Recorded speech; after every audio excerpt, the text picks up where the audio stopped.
Hello, everybody. Welcome to the first ever MonDak Wellness Summit. I am so excited to have you here. It's me, Tanya Candee, if nobody knows who I am. I'm excited to have you here. So if you were watching that little commercial I put together, you noticed that I was saying get active in the comments. So thank you already. Some of you had some comments before we started. Those didn't count. You have to start now. So every time you put in a comment, it is going to register you for a drawing. So now I want to thank you for being our tech experiment. So you can guarantee that I'll make some flub ups. And so I thank you all in advance for having grace with me on that. What we have for prizes, we've got some t-shirts. So I'm hoping that the way this will work is that after every presentation, I'll do the drawing. The system won't let you win twice, but if that doesn't work, then I will take down everybody's registration and I will hand draw them tomorrow afternoon sometime. But we've got some t-shirts. We've got some MonDak Summit t-shirts that's got everybody's logo on the back. We've got some calendars. Calendars. Where's my Yeah, there we go. What's really handy about these calendars is I've included in a couple of spots the replay code. So the replay will live on my website, and the calendar gives you a code. And then I've got some fun notepads that there too. They're all MonDak logo. They've got the MonDak on them, and they've got everybody's logo. So those are going to be your swag. And then some of the presentators, I can never say that, are also throwing in stuff, and I don't even know what that's all going to be. So there's going to be some awesome prizes. We're going to reward you for commenting. We've got some family in the audience here. I just love it. So my first guest kicking off the MonDak Wellness Summit is the beautiful Reanna Peterson. This again is the first ever. This is just out of the gate. We've never done anything like this before. And this space, it exists because health is changing. And I found some people in my community who are leading the way, who are there already, who have got expertise to share with you. Each voice that you're going to hear during this week-long summit represents courage, change, and integrity, and a commitment to doing things differently. Like, these are our people. So listen with curiosity, listen with discernment and respect for the work that it takes to stand in this place. Our first presenter, Reanna, brings a deeply grounding and necessary conversation to the wellness space, one that often gets overlooked. We can talk a lot about healing and physical healing. Reanna is a licensed counselor and the founder of A Counselor for Every Kid. Her work centers around one powerful truth. Gosh, guys, I'm getting emotional. I'm just so excited and honored that you're here. I'm honored to bring up Reanna. Our health is so profoundly shaped by our safety and by our relationships. So thank you for making this a safe place for her to share. Reanna helps people understand how the nervous system heals through connection, through co-regulation, and vulnerability. Look at me being vulnerable, right? Who's proud of me? And why many of us wellness professionals, how our goals quietly fail when they're rooted in shame, rooted in pressure, rooted in lie-based identity.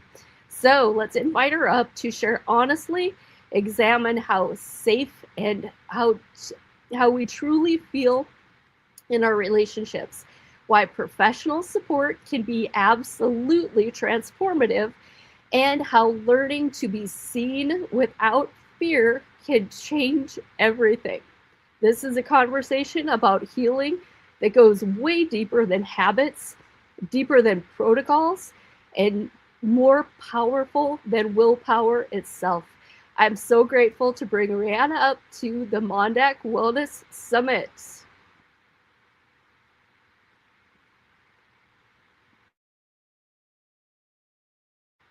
You're still muted. There you go. Can you hear me now? Can you hear me now? Yes. Okay, cool. Oh, Mom. You're always more vulnerable than you think you are, though, Mom.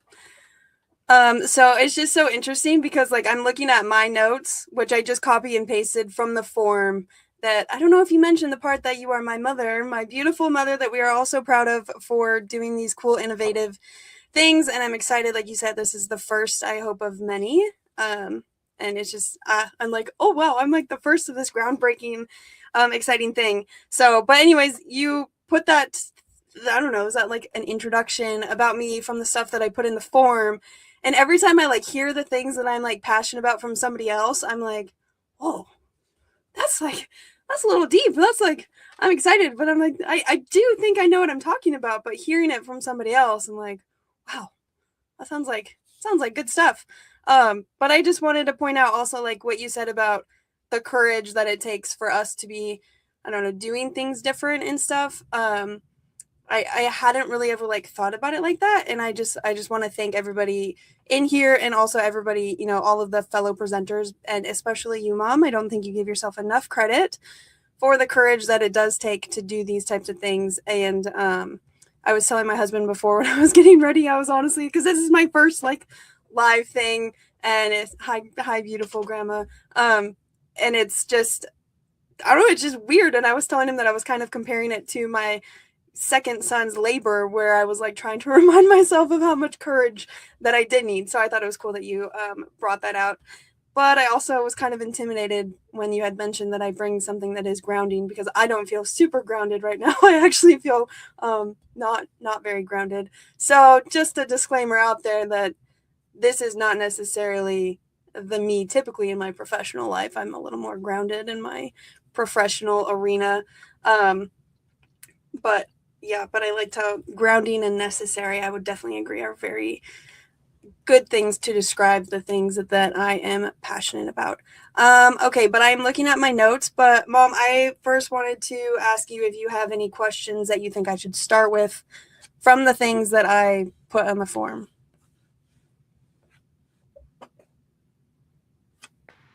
Oh, I'm trying to get off mute. No, I love that we're just kind of having an organic, not rehearsed conversation. And even I think us coming together shifts that energy. Like we're just ready. Go for it. Yeah. Yeah. It's very interesting because I have a letter stored in my treasure box somewhere of that my mom wrote over me. I think my brother was in there somewhere, which is just kind of crazy to think about. The things that you wrote in there are literally happening in this moment. I don't know if you remember that, but maybe I'll share that for the next one when we're all a little bit closer. That's a little maybe too much to share with all these people that I haven't met yet, but maybe someday.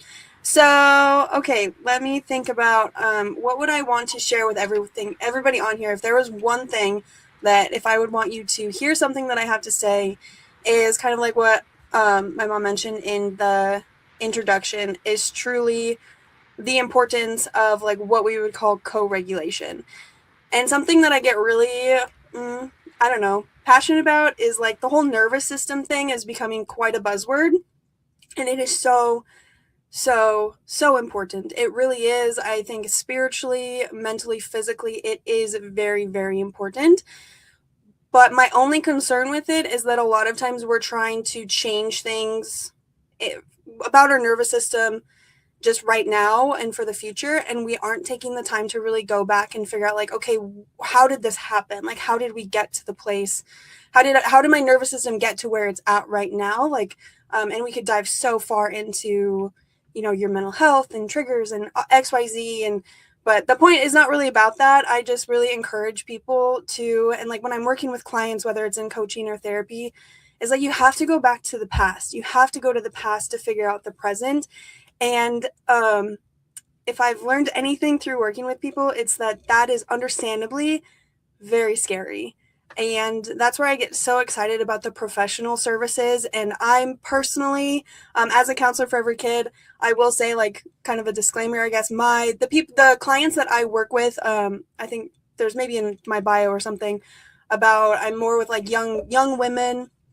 I have a coaching program right now that I'm working on developing called Finding the Language of You. And, you know, kind of my niche is working with women who might be mothers, but are like coming to the realization that like they don't have to be go, go, go. They don't have to be perfect, all of these things. But in general, for anybody on here who doesn't maybe fit into that, I noticed that there are quite a few professionals on the Wellness Summit. So if you're not planning to listen to the rest of the ones this week, I would definitely encourage you to, because it sounds like there's some professionals closer in the community that I would definitely encourage you to consider working with. Because my point being is that in order for us to really understand and heal our nervous systems, like I said, we have to go back to the past. And because that is so scary, it really is helpful to have somebody, a professional, who can walk that through with you. I notice in my career working with, I started in the mental health field working with young kids, like super young. I went to school thinking that I was going to be a school counselor, specifically like a high school counselor. And then I had the option to get my clinical professional counseling license. And so to do that, I had to have an extra internship, whatever it's called, practicum in a clinical mental health field.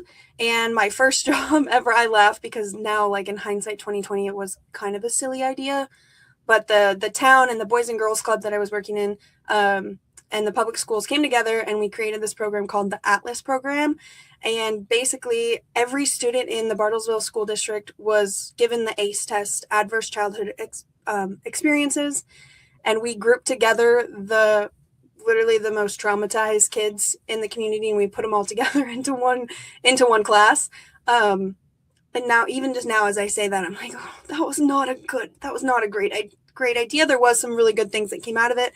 But anyways, that was like my first step into doing things different, because I found a book called The Boy Who Was Raised as a Dog, and I was actually reading it on my way back up to Montana to see family. And it was like the first thing that really put me into like this more holistic mindset. And again, like the courage to do things different. And so I'm so grateful that I started with that. Like I'd never had really gotten indoctrinated into what I would call like the traditional mental health field. And I seriously praise God for that, because it really gave me the groundwork to, really focus on like whole body healing from the get-go. And then that really expounded on really from my mom during, I don't know, what was it, like COVID?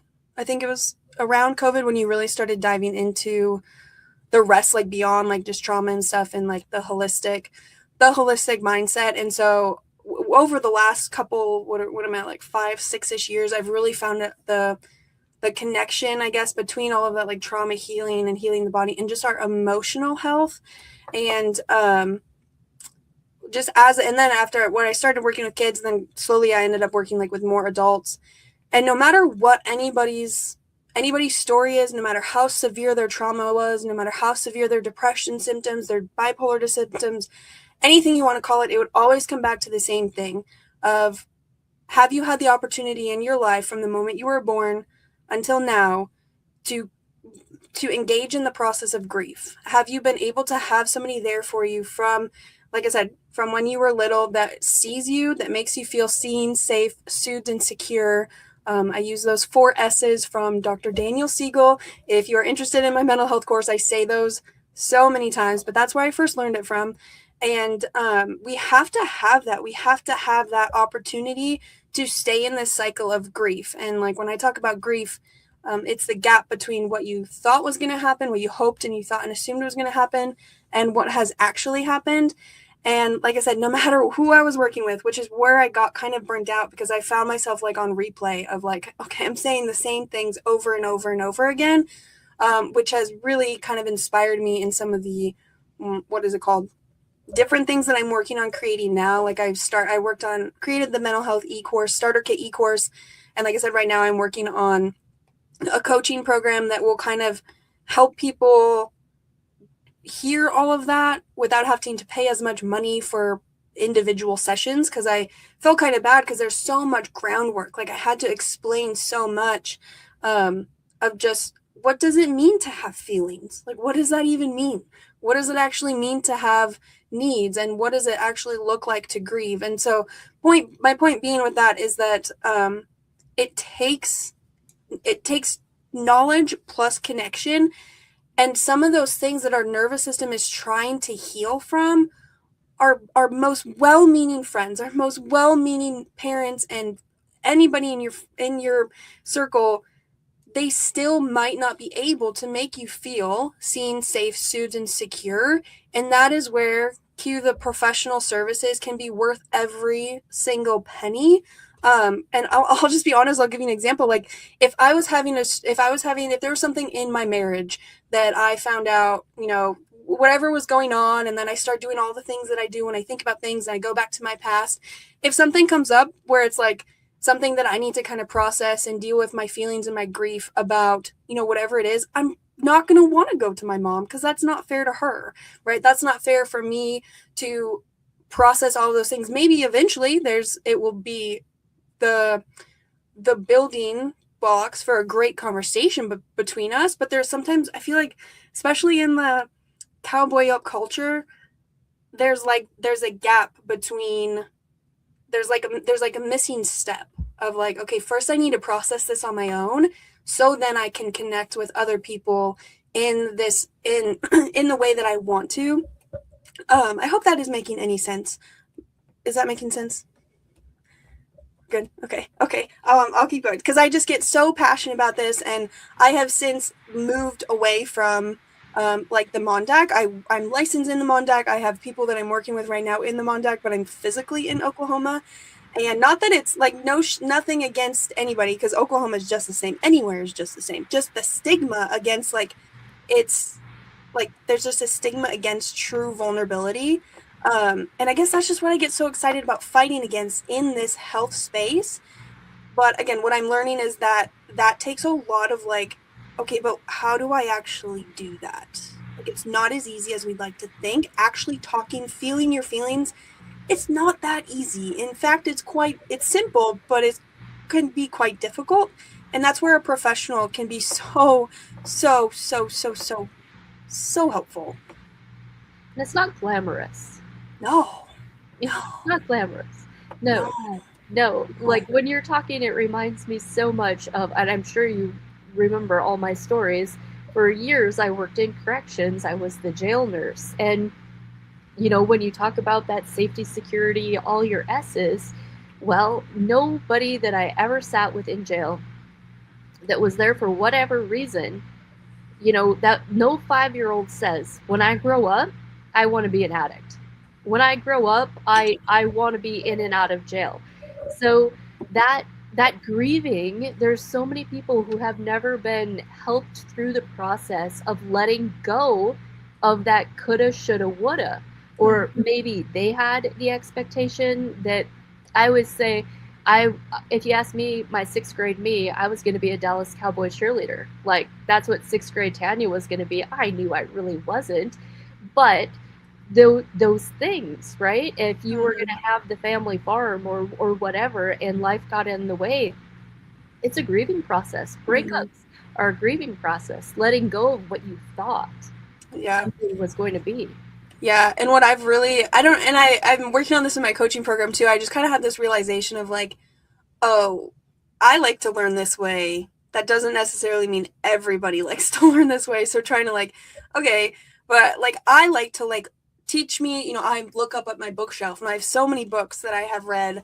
The Body Keeps the Score, everything about like, I want to learn, like, give me the full picture, tell me how this works, and then I want to break it down and, talk with people about it. So I guess I've really implemented that in my professional, career and how I work with people, which is how I've created so far the Finding the Language of You coaching program that I'm doing right now, because I've gone like step by step. And what I have found, though, is like people really like to learn about their bodies, which you've probably seen this too, in more of like the physical health. Like, I guess there's a disclaimer, because my passion, my niche is definitely more of like the heart issues. I like to know how my heart connects to my brain. You are much more better at learning all of the other things, and a lot like, I don't even like the gut and all of those things, which I know are important. So I have found that people like to learn in certain things. So I guess I connect with people who also want to learn more about like how their brain developed and their heart specifically, if they want to learn more about like, oh, what is it called? Like, I think they call it like your gut, your third brain or whatever. That's not totally my thing. So, but anyways, I have found that people like to be taught. And so I literally I have in my program, and when I was working with my clients, I would go like step by step, like, this is how your brain developed. This is how you were supposed to. And the thing that is really important about that, what I'm getting at, is a lot of times we don't know what we are supposed to be grieving. There's just something I truly believe, because, like Matthew 18:3 says, like we were, the verse about coming like a child. I have found that there's so much of like, what does that actually mean to be like a child? And so there's just things that our souls craved from the moment that we were formed in the womb, that sometimes it's really, really helpful to actually be taught what was it that you needed. And the biggest thing that it always comes back to is attunement. And it's just interesting because a lot of times, and I would say I think there's a lot of things shifting, which I don't know, I feel like, from what I know, like obviously we're different generations. So I do think that when you said in the thing about being a leader, I have found that I feel like I'm definitely kind of, I don't know, that sounds cocky to say, but like a leader in like the young mom, the like women who are going to become moms eventually, of teaching them of like, no, seriously, like what does your baby's brain actually need to develop well, so that their nervous systems won't need this healing by the time they're in their, teens, 20s and 30s and beyond. And the thing that always comes back to is just attunement. And I think for various reasons in our culture and whatever, that is just something that has been overlooked, that again I get really passionate about. Like, pause, let's hold on, like what does that really, really mean? So that's one of those things that I think I have found that people benefit from learning, that they have to grieve that. So, for example, like a question that I always encourage people to really look at is like, what did the first year of your life actually look like? And that can be very interesting to go into, because a lot of times when people think about childhood, they just think about when our memories start to become conscious, right? When we, a lot of times people think about like when your first memory was, typically around the ages of like 4 and 5, but actually the majority of your brain actually developed before you even turned like, not, I shouldn't say the majority, before like, even before like 2. And so there's just so much that goes on. And then another thing with that, though, that I always like to help people explain is that, it's not right or wrong, right? Like, for example, one of the things that my mom did for me that I won't do for my babies is I cried it out, like like for sleep training. And if you have done that to your babies, like, no shame, that's fine. But I will tell you that I don't want to argue with any of the sleep trainers out there. However, I have cried. I have journaled about when I started to try to decide what I want to do with my baby's sleep. My body, my nervous system in those moments grieved the fact that I didn't have that attunement going to sleep at night. So that's just one example of like, those are those things that I would have never I would have never thought until kind of coming into this knowledge that that's something that would have impacted my nervous system. So point being, like, there's just little things like that are really helpful to know and to understand. And sometimes finding out the answers to those questions can be scary. And again, cue the help of a professional that can help you kind of hold space for that, and that can really help you see and understand that. And I like I said, I just get so passionate about kind of paying, and I know sometimes people get frustrated because it's like, I don't want to pay for somebody to just talk to. And it's like, I get that. I do understand like kind of the hesitations. Trust me, I'm pretty, what is it called? Pretty frugal. Like I don't do my nails. Like I don't spend money on super silly thing. I feel like food and my clothes is about like the most of what I spend money on. But it's so much more than that. Like when you pay for a professional to talk with, to kind of share your heart with, again, you're putting an investment into your healing, into your growth. But however, how am I doing? Okay, I have like 15 minutes. Yeah. I will say though, however, not every professional is the same. And that's where I got really passionate about the mental health starter kit course that I created, was because I have just heard so many stories of, people who were finally at that point. They were finally at that point of like, all right, I'm ready. I'm ready for help. I know that whatever it is that I want to work on, or they have this realization of like, yeah, I can't actually talk to anybody in my circle I want somebody to talk to. And so they get this courage, and it just makes my heart break for all of these people who finally got to this point of courage, this point of like, I will be so vulnerable. And then they were met with a therapist who didn't make them feel seen, safe, soothed, and secure. I mean, I've actually even worked with people who it did the opposite, and they got to a point where they didn't know how to leave the therapy because they felt like they would be, chastised or in trouble. I have worked with people who have kind of shamed the client and whatever, and so stuff like that just absolutely breaks my heart because I'm just having like all these flashbacks of like being in sessions and like getting emotional and like trying to like stay calm to think that like this client that I'm working with was ever treated that way by another professional. Oh, it just makes me so mad. Anyways, so that is why I created my mental health e-course, was because not only that, but people, like so many people can accidentally waste so much time and money by going to therapy, and they didn't even think about like, what are my goals? What do I want from a therapist? What am I looking for? Oh, I didn't know my insurance could pay for this. What? Like those are the things that get completely overlooked, that I'm really glad that I was able to put something together to help people in that process. Because yeah, it takes courage to decide that you want this connection with other people, and then there is a way to do that well. And I think a lot of people just don't know that, and they don't realize that. And so I'm hoping with that and some of the other resources that I like to create and make will just help people have encouragement to try to connect with, to connect specifically with a professional.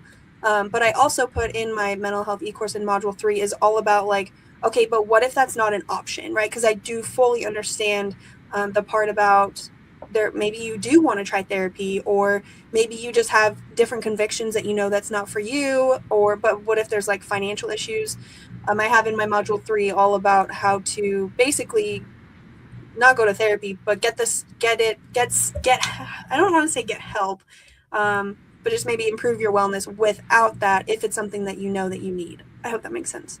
And so part 1 is what is therapy, part 2 is how to go to therapy well, and part 3 is what to do if it's not for you. And so I hope that makes sense. I feel like I'm trying to condense everything that I love and care about and am passionate about into a very short amount of time. But yeah. I think that's great. Oh, say, Peggy, Reanna, can you see Peggy's comment? Yes. So it's all online. So I would, if someday I would love to dream. I put the link there. Yes. Peggy. Another thing that you can do, if you go back to my website on the MonDak page and click on Reanna's profile, if you find that easier, it will take you to her website as well. So yes, but yeah. I would definitely encourage people to not don't buy or do anything until after this, because I definitely want to give away a free thing. I just don't know how all of that works, Mom.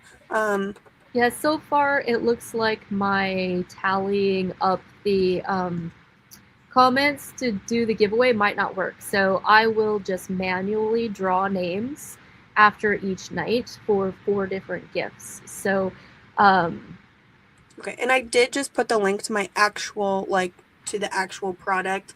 But now I'm see, now it's just so interesting because now I'm having all this toxic shame about wait, hold on. I don't want you to think that I'm on here to sell you anything, because I'm not. I just want you to be seen, safe, soothed, and secure. And sometimes I think it's really helpful to have a professional to do that, to give that to you. And that is part of the healer's mentality. The healer's problem, for sure, is that we all have that big heart, and then business is a business, right? So we all suffer with that, each and every one of us. And I am going to say that part of my whole big idea for doing this MonDak is that in the future, I don't know diddly about running a nonprofit, but that is where originally when I started this, there was a ticket price, and I wanted to have that my starter, my starter fund for a nonprofit, just for things like that, Reanna, because we all want to give, yet we all run businesses. So in the future, events like this, I hope to start a scholarship program, a nonprofit scholarship program. So any practitioner that is helping me and like supporting the mission, putting information out there, then somebody could get a scholarship to work with Reanna one on one, or to work with me one on one, or any of the practitioners.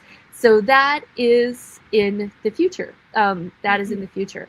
Reanna, you've got a few more minutes. I would like you to kind of talk about your struggle with the system, like being licensed as a counselor, and the limitations that that put on who you are and what you can say, and how you kind of had to sort out, do I just call myself a coach and let this licensure go by the wayside so I can speak from the heart and say what I feel is really important?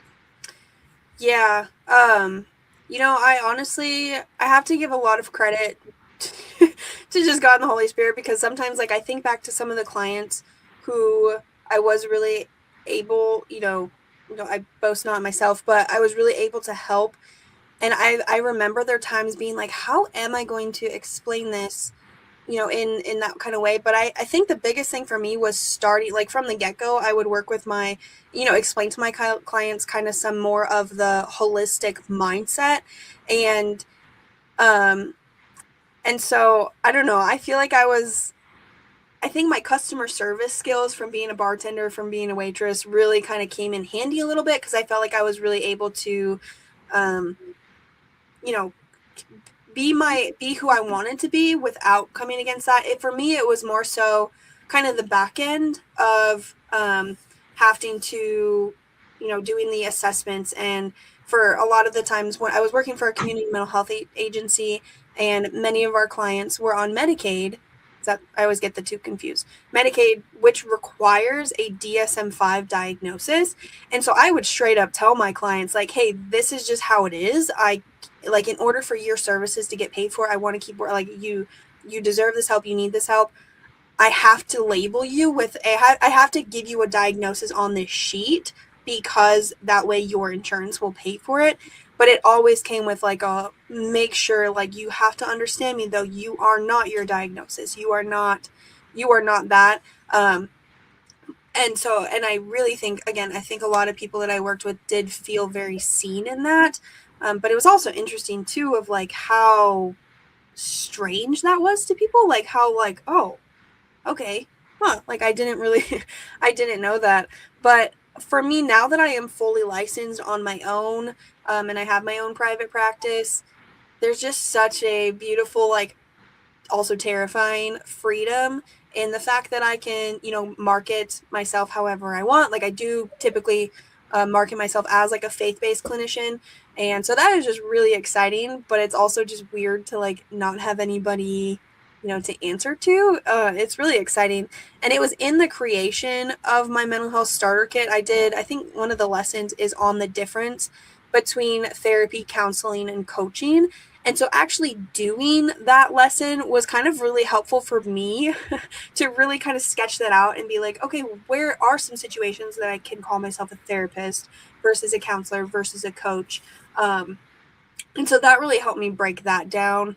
And so now I feel like I just have a better idea of like where it fits. And so, for example, like I'm building my Finding the Language of You coaching program thing, but I also have like a link on, it's called Headway. And so somebody could find me as a therapist. You enter all of your insurance information, and like what is it called when you can take, I'm credentialed with quite a few insurances. And so I've realized that there's an option for both, because then I also get passionate and just frustrated about the fact that, like, you know, insurances won't pay for coaching services, which is just annoying. So again, and that's something that I talk about in my mental health e-course, is that, like, if you look into your insurance and you find out that they're pretty generous when it comes to mental health therapy, go to therapy. Like, even if you don't love the idea of being in that system, like, if you know enough going into it, you won't be fooled by it. Does that make sense? And again, that's something that I teach in the e-course of, like, these are some questions that you want to make sure to ask a therapist before you spend a second in their office or before you spend a dime on their services, so that, again, even if they're in that system, you don't have to be in that system. but you can also get the benefits of your insurance, because honestly, it's kind of like, I don't know, because we do want that. Like, I do think that is important. So yeah, I hope that all makes sense. That was great. Absolutely great. Is there anybody in the comments that has any other questions? There's a few more minutes before we bring up our next presentation. Oh, thank you guys so much for the encouragement. I was just looking at the comments, and it's very, it feels good to to hear those things. I was definitely It was, and this was such a intimidated. good crowd. It was such a good crowd. We appreciate you, each and every one. Thank you so much. When Reanna goes off the screen, I'm gonna bring back that video just for a couple minutes while I take a quick bathroom break, and then we will be back. Okay, Mom, I do want to just read one quote if I have a couple minutes. Yeah, go for it. So this quote that I'm about to read is from the book The Body Keeps the Score by Dr. Bessel van der Kolk. Just a disclaimer, you've probably possibly heard about that book. If you don't like textbook style books, don't read it. Find somewhere to summarize it. It is very in depth. But the quote from his book is this, and he's talking about like in regards to healing from trauma and going to professional services, to therapy. He says, actually, time out, sorry, I misquoted that. For this quote, he's referring to just relationships in general. He's referring to, like, in order to heal from trauma, you have to be connected, which I know some of the other presenters in this week are going to speak on that. So he's talking about like just the importance of these relationships where you can be truly, truly vulnerable. He says that you need someone who is not afraid of your terror and who can contain your darkest rage, someone who can safeguard the wholeness of you while you explore the fragmented experiences that you had to keep secret from yourself for so long.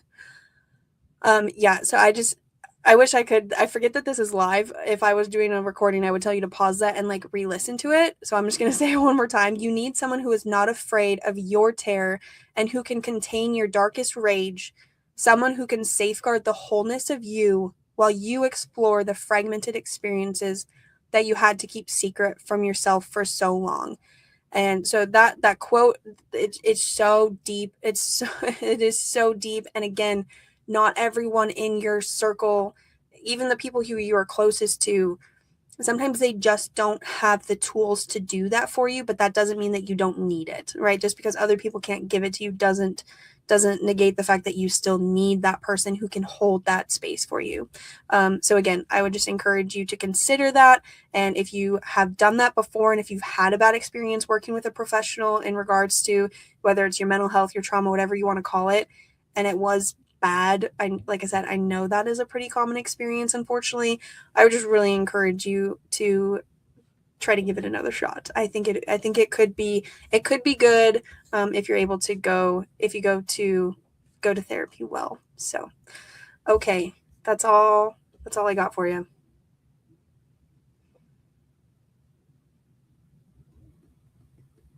I don't know what happens here because I think my mom may have ran to the bathroom. So let's see if I can find another quote for you. I'm still here. I'm still here. I'm still here. I figured out the drawing, everybody. Yay me! That was fast. The winner is Leona. I don't know how to say your last name. I don't know. KANAPKEWICZ. Reanna, how do you say that last name? She's in the comments there. I'm guessing the K is silent. Now, Lexi, I don't know. I'm sorry. That is one of my main vulnerabilities. Is my hooked on phonics. I could never be a radio announcer. So we did get a winner. Woohoo! Awesome. Leona, where are you from? Are you able to stop in at Awakened Wellness and pick up your prize?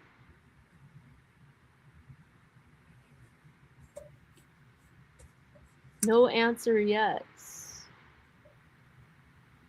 Okay, now Reanna, you can relieve yourself. I'm gonna put on that video. And thank you so much, everybody. You guys were a great first audience for me. All right, I just don't know how to get out of here. Oh, there we go.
Okay, I'm back. Thanks everybody for staying with us.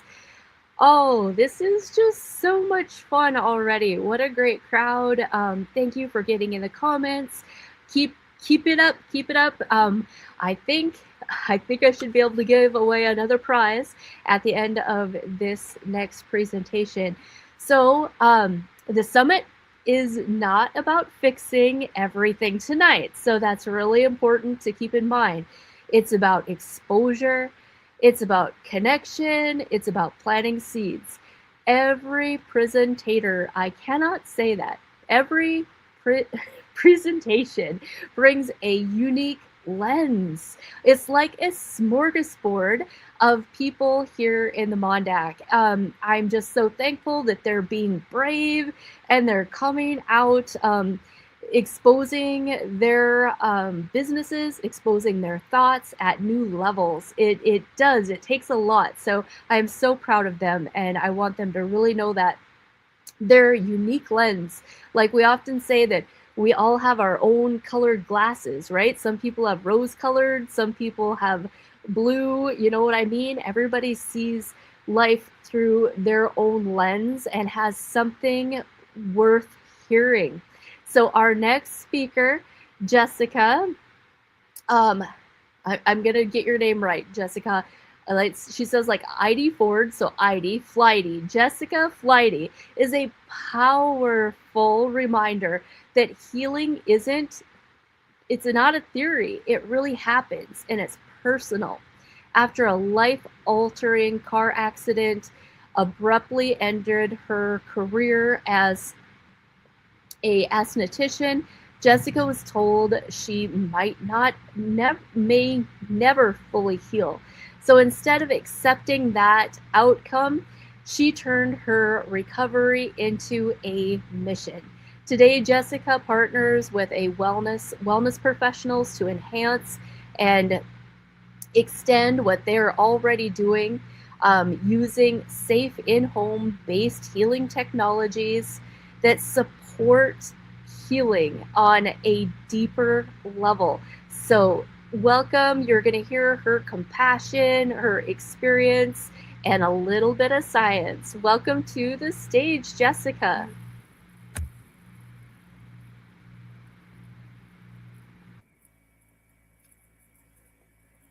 Can you hear me? All right. Thank you so much for that introduction, and what a great presentation. Earlier I was listening to Reanna. It's a really tough act to follow. So welcome. Who here has ever had something happen so suddenly that your body and your whole life split into two? There was the before you and the after you. Living in a body that didn't feel like yours anymore. And maybe that you're quietly wondering, is this just how my life is going to be now? If this sounds like you, pop a 1 in the chat.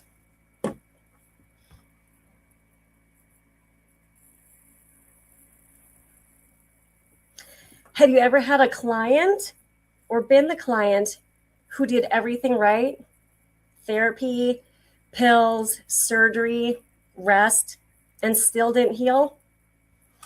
If you know how frustrating that is, pop a 2 in the chat. All right, we have some people. Well, what if the real problem isn't the injury, but it's that the body simply forgot how to heal itself? And what if there was a way to help it remember?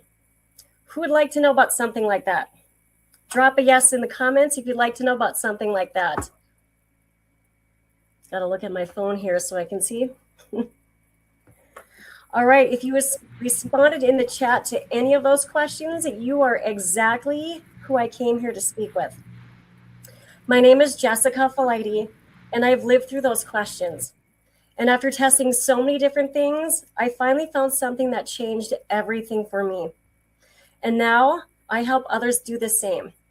So today isn't a lecture, it's a story, my story, and stories of others who felt hopeless until one thing shifted.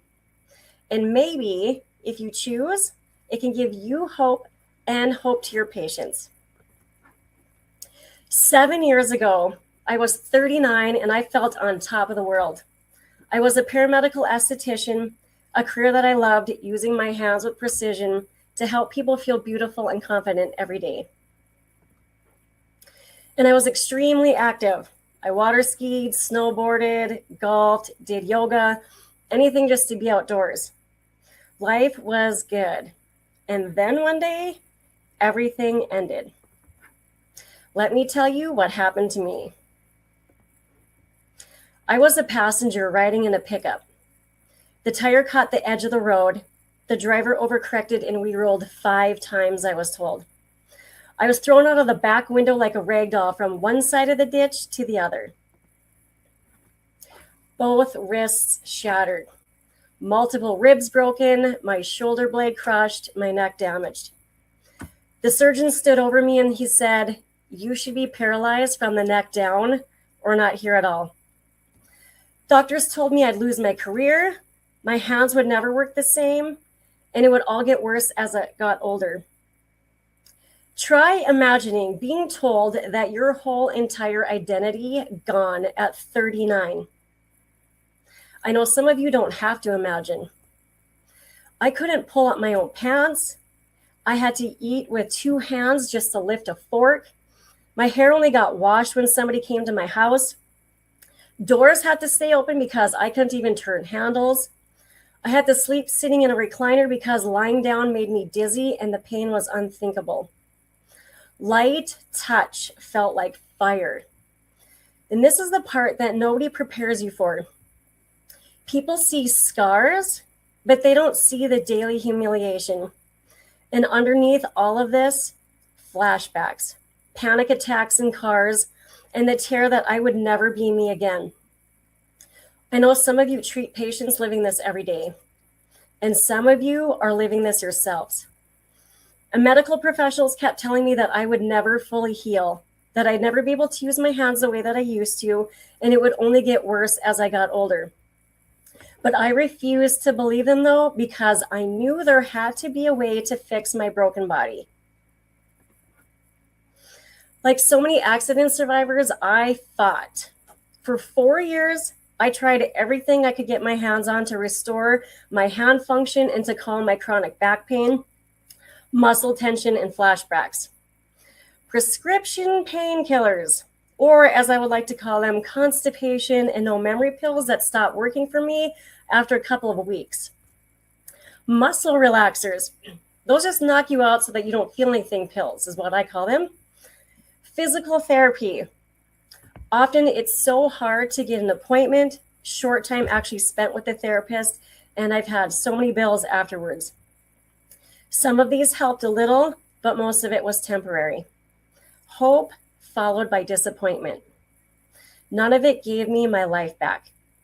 And each year, my wallet got smaller and my hope was smaller. Who here has experienced that? Practitioner or fellow survivors, have you ever felt like that you're doing everything right, but still nothing seems to make a difference? You can see, though, that I tried so many things, but there were actually a few things that I absolutely refused to try. Why? Because I learned that with every treatment, it has a risk versus a benefit. And that was important for me to consider because each new treatment that I offered that. Surgery.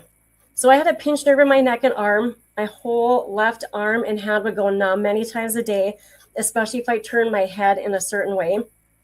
So doctors had suggested surgery.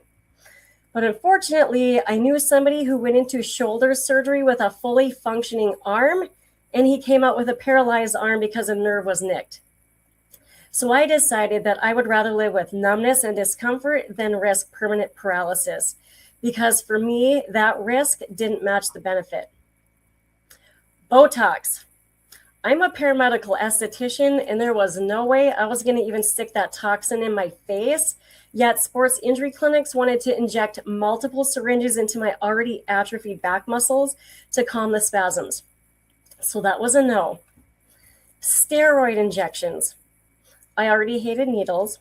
I had already gained weight from not being mobile, and I didn't want more side effects, more inflammation, or more weight on a body that was already struggling for something that might not even last. Dry needling. Okay, so the nearest place was a 10-hour drive, and I couldn't drive.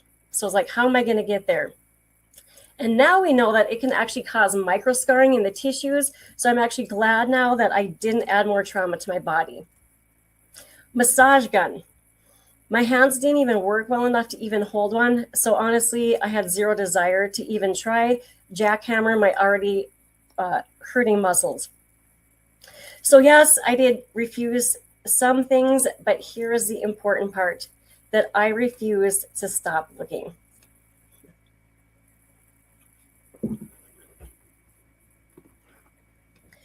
After 4 years, I hit the point that nobody talks about. I started planning on how to not be here anymore. I pictured myself 50 years old, living in assisted care, unable to use my hands, and I couldn't survive having that thought. And I know that someone in this room understands that kind of thinking, whether it's their own thoughts or the hidden thoughts of your own patients. That is why I am here, because accident survivors don't have to reach that edge. So often people think healing is just about bones and muscles, but it isn't. We all know that it's so much deeper than that, don't we? It's identity, it's independence, it's dignity, it's confidence, it's sleep, it's memory, it's touch, it's fear. It's watching everyone else live their life while you're sitting in a chair, exhausted from doing nothing, and a body that is always protecting itself stops circulating and stops communicating. And you're just told to live with it. Here's what nobody told me after healing from an accident. Simple tasks that I used to take for granted were now a nightmare. I couldn't lift my arm due to my broken shoulder blade, so I couldn't wash or brush my hair. My hair only got tended to if somebody came over to my house to wash and brush it, which was usually just once a week. I could only put on a shirt if it zipped up, and that was even a challenge because I only had 3 working fingers to try to zip it. Getting into the fridge to get food was even a painful task. I had to have people put liquids into smaller, lighter containers that weren't closed because I couldn't use my fingers to open any sort of lid or top. My doors had to remain open in my apartment so that I could get outside, and I had to use my foot just to open the other doors. When I traveled to my appointments, the person driving would have to open the bathroom doors for me to get in, and then I'd have to kick the door so that they knew it was time to open the door to let me out. Getting into a vehicle and trying to bend just right that didn't hurt, or trying to sit down without the use of my arms or hands. I had to kick the handicap button open to open the door just to get into the hospital to get to my physical therapy appointments. I couldn't lie down in bed because I couldn't even get into bed, nor could I lie flat on my back without wanting to pass out due to poor circulation. So I had to sleep in a recliner so that I didn't get dizzy, and that was a challenge because everything hurt and was broken from the waist up. Anything that brushed lightly against my hand skin made me want to scream and go through the roof in pain because everything was hypersensitive. And because my right side of my body was damaged, my left side started to overcompensate, which showed up a year later with new aches and cramps. Physical challenges can sometimes be temporary, but it's the emotional and the psychological aftershock that takes the longest to heal. I cried every time that I had to go to physical therapy. One reason was because it was just physically a lot to even get there, but mainly it was because of all emotions that bubbled up as I sat in the lobby just waiting for my turn. I was anxious because I realized that I was going to physical therapy because I wasn't normal anymore. My body was broken, and I couldn't do the simple tasks that I never used to have to think about to even do them. Now, I have to learn how to button up a shirt like I'm a kid again, to grab a pencil, and to pick up a glass and move it to my mouth. My career depended on my recovery, and I was scared, sad, and angry all at once. What if I can't use my hands again? Will I have to go back to school? Can I afford to start my life over again at my age being single? I stopped going out in public except to walk to go get a few groceries. I had social anxiety because people would come up to me and ask why I was walking weird and why I had scrapes on my arms and face. People would always ask me about the car accident and ask if I remembered flying out of the vehicle. Outsiders never realize what's actually going through your mind post-accident. They think that they're being caring by asking, but really it just sends you on an emotional roller coaster that you would rather forget. I couldn't even watch a movie with a car going fast without having a nervous breakdown. Any slight movement as a passenger in a vehicle would trigger me. I wondered, will life ever be great again? Or is this just what I meant to live with? One day, after 4 years of testing so many things and losing hope that I would ever be normal again, something kind of weird happened. I was visiting a friend and she said, "Jessica, lie on this mat that I bought." And I laughed, "A mat? After everything that I've tried, how is this mat going to help me?" But I lie on it, mostly to be polite, and something happened. Not dramatic, not fireworks, but something inside my body woke up, like circulation whispering back into my life. I went home and I did what all skeptics do. I researched. And then I tested it myself every day, like brushing my teeth. 3 days in, my grip was already getting stronger. My back pain already started to change from sharp to dull. And for the first time in a long time, I actually slept throughout the night. 3 months in, I forgot that I'd ever been thrown out of that pickup because I could now open doors, I could cut food, I could drive without my hands locking up, and I could actually stand without needing a chair in the room. And eventually, I did something that I thought I would never do again. I gripped a ski rope and I slalom water skied.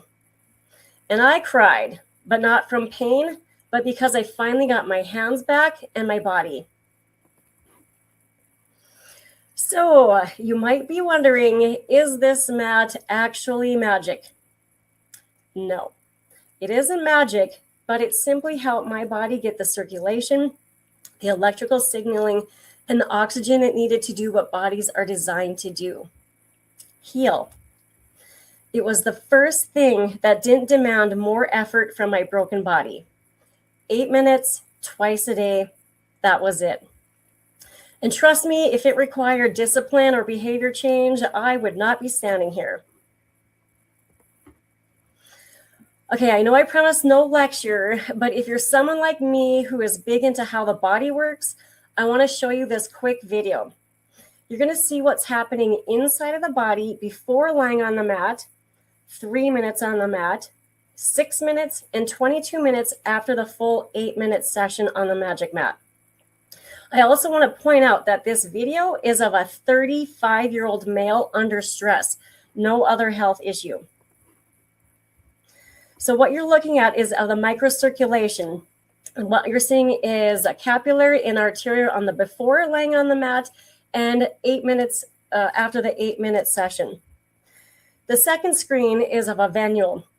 And this is eliminating waste from the body. And you can also see there are some white circles. Those are white blood cells, which are our immune system. So it's like the cops on the street protecting us. The capillaries, arterioles, and venules make up 74% of our circulatory system. Some of you might still be thinking, okay, how does this mat actually heal? Okay, it uses a low frequency that increases your microcirculation. The way I like to think of it is like a wireless charger for your body. You know how you can lay your cell phone on a charging pad instead of plugging it in? It's like that, but for humans. So when you lie on it, it helps open up tiny little blood vessels. It supports oxygen delivery. It helps remove waste like CO2, and it gives your cells the environment that they need to work again. Most people don't feel anything as they're on it because there's no heat, there's no vibration, and there's no shocks. But just like you don't feel your hair or your nails growing, things are taking place under the surface. So this is what is taking place in the body, as like how in that video you saw previously about the blood flow before and after, how sluggish that blood was before lying on this mat and how fast it was moving after 8 minutes lying on this mat. And I found that interesting, but it's actually this next thing that really got my attention. Who here has ever tried to change your diet or exercise routine? Put a Y in the chat. Yep, I sure have. And why is that so difficult? Because it requires a change in behavior, correct? And that's often not an easy thing for most of us. But what if I told you that to get full benefits of the Magic Mat, it requires no change in behavior? This Magic Mat is a great team player when it comes to working with other devices or other treatments. This is being used as an adjunctive therapy that can be incorporated into patient treatments if you're a clinician, and for patients to use at home in between treatments. So it doesn't matter that if you're in a clinical setting or in the comfort of your own home. The basic protocol for maximum benefits is 8 minutes in the morning and 8 minutes in the evening on a full body mat. That's it. Easy, right? You can put the full body mat on top of your body if you are immobile and can't get out of bed, the recliner or hospital bed. You can be on the couch, recliner, massage table, chaise lounge chair, floor, or on a rug. You can even use it outside in nature. If you're someone who travels a lot for work or pleasure, there's also a second body mat. This one lies nicely on your mattress, and you can put it under your mattress cover and sheets with your blankets over it. It also works well on a massage table in your clinic. It also folds up nicely for travel in your backpack or suitcase.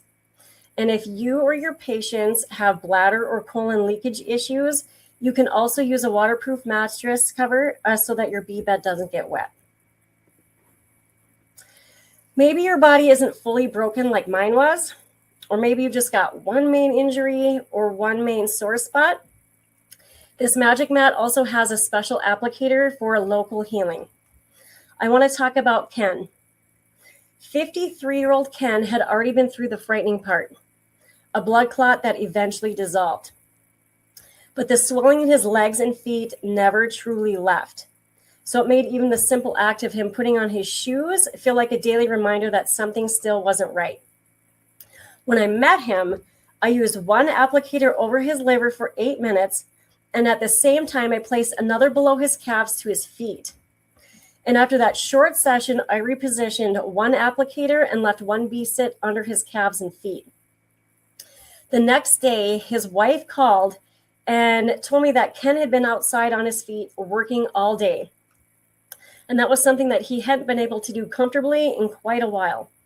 But she still had wondered, what exactly should we be looking at to know if it actually did anything? 2 days later, she texted me again. Something interesting happened, she said. Yesterday morning, when Ken went to put his shoes on, his shoes were too big. I'm guessing inflammation down. He's never had that before. A result, maybe? Her words weren't filled with hype, but a quiet surprise. A moment noticing something in real life that didn't used to happen. I've also had the chance to work with people of different ages recovering from knee and hip surgeries. What struck me wasn't just their determination to not miss out on upcoming activities and events that they wanted to be healed for, but it was actually their pace of their recovery. Orthopedic surgeons often remind patients that a full recovery can take close to a year. But all the individuals that I've worked with were showing the kind of progress that we typically expect at the 12-month mark. But only they were reaching that level around month 3. The only variable that we changed was adding daily sessions with the mat and specific applicator positions. Nothing extreme, just a consistent protocol alongside whatever their surgeon had already prescribed them. So I'm not claiming that it replaces rehabilitation or medical care, but what I am noticing is this approach seems to support the body's natural healing process in a way that I didn't expect. And when people can reclaim 9 months of recovery, it raises questions worth exploring. I also want to share a story about how I helped use the B-Sit to help Dan. At an expo earlier this year, I met Dan, a 71-year-old veteran who was working the booth next to me. He asked about the mats in my chair, and when we began talking, he quietly shared some pieces of his story. For years, he had lived with nightmares from his military service. He relied on a walker because any kind of distance was exhausting. And with a mix of embarrassment and honesty, he told me that even his relationship had been affected. He hadn't been able to perform in the bedroom in more than 2 years, even with taking the blue pill. Since we were together for 3 days, I asked if he'd like to try some sessions and just see if anything shifted for him. And I did 3 times a day for 3 days. I had him sit on the B-Sit. After the first day, he came over with a surprised look on his face and said he had walked to the bathroom without his walker, only resting once. And that night, he told me he slept straight through the night for the first time in a long time. On the 4th day, he sent me a text that I would never forget. Just 4 words. I got it, Geronimo. And that was his way of just saying that he had gotten a piece of his life back. The B-Sit is also used for temporary or long-term wheelchair use. And if you've had an amputation, the B-Pad is great to relieve swelling, to help nerve damage issues, or assist in healing irritations from a tight or rubbing prosthesis. I want to share a story about Sherry. When I first met Sherry, she had just been sent home from the hospital with severe swelling in her amputated limb. They told her that there was nothing more that they could do for her. 2 days later, the swelling became so painful that she ended up back in the ER. Because of how swollen her limb was, she couldn't even put her prosthesis back on. They sent her home again, and this time with compression stockings. But the discomfort didn't change, the swelling didn't let up, and she was still stuck, unable to move the way that she needed to just to function day to day. A close friend of hers reached out to me and asked if I could help in any way. And I told her the truth. I don't know if this is going to help her, but I really think that we should try. So I focused on 2 areas, her limb and her liver. And I repeated a simple routine that she repeated every 3 hours. What happened over the next few days surprised all of us. By day 3, the swelling had come down enough for her to put her prosthesis back on. But it wasn't just the swelling. She told me that her limb was stronger. Her prosthesis foot wasn't dragging anymore, and she could actually stand and walk with more confidence, something she hadn't been able to do in weeks.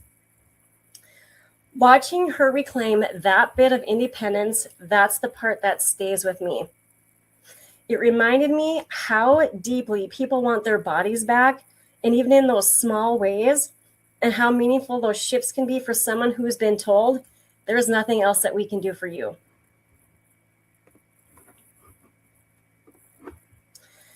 There are many ways that I use the B-Spot and B-Pad in my healing journey.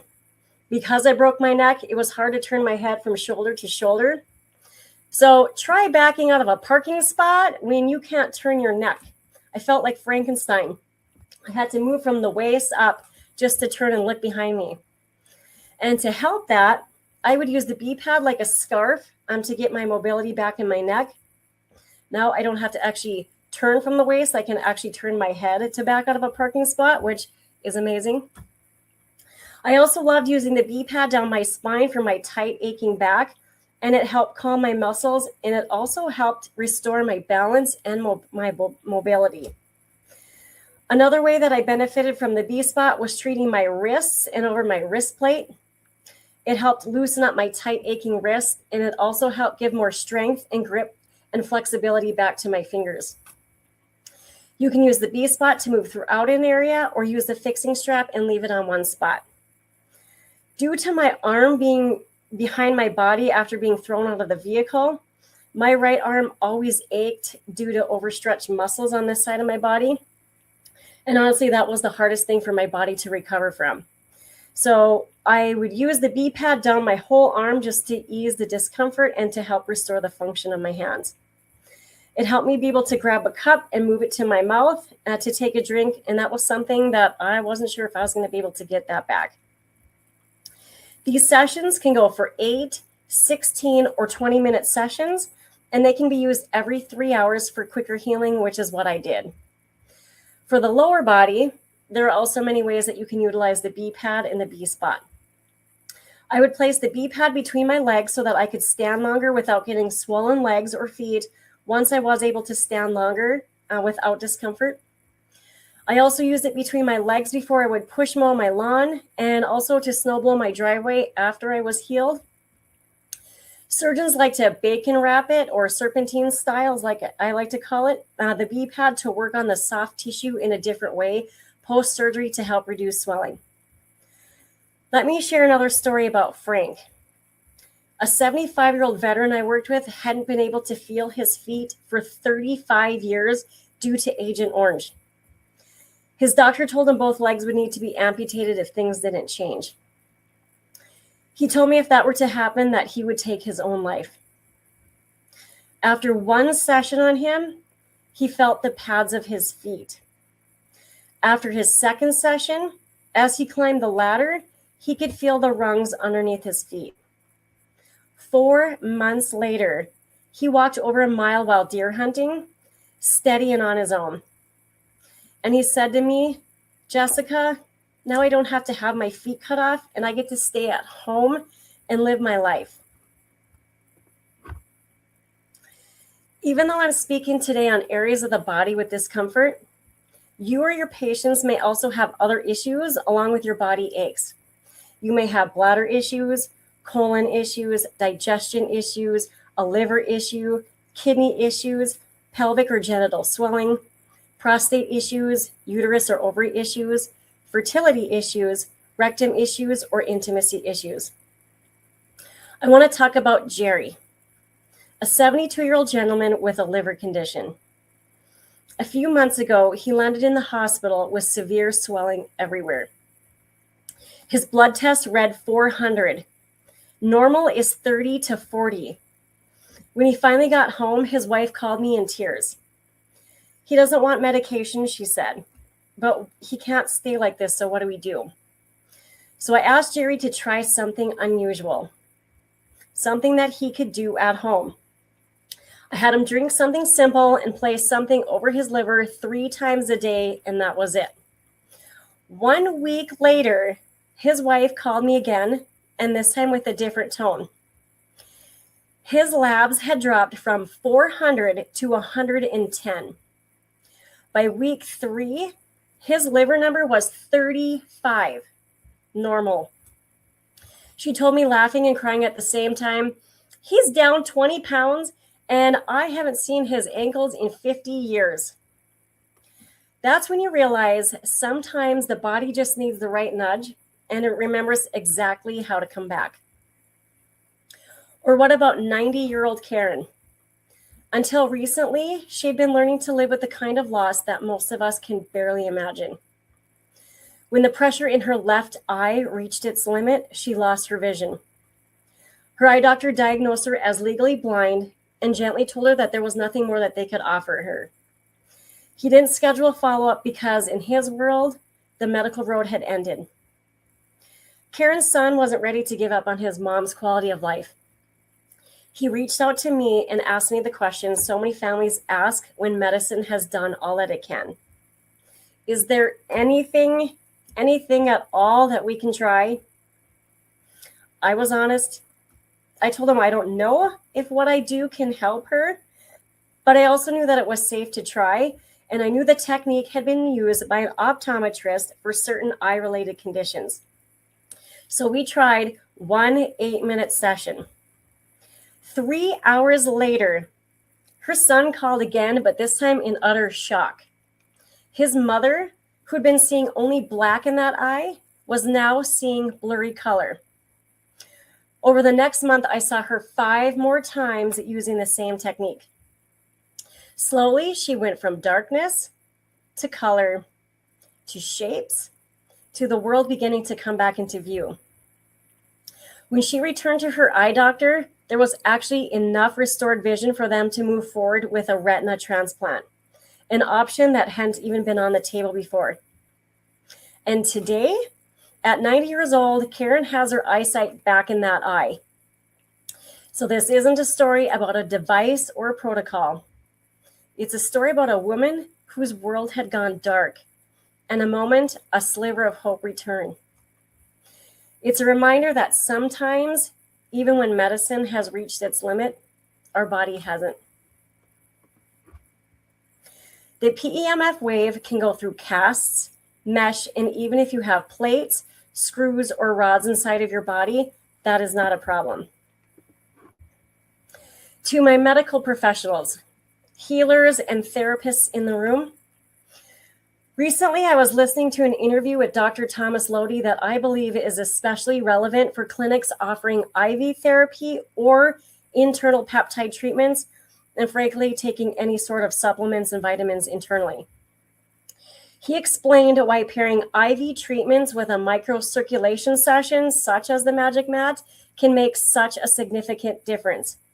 And this is what he had to say. My patients, they come in with stage 4 cancer usually.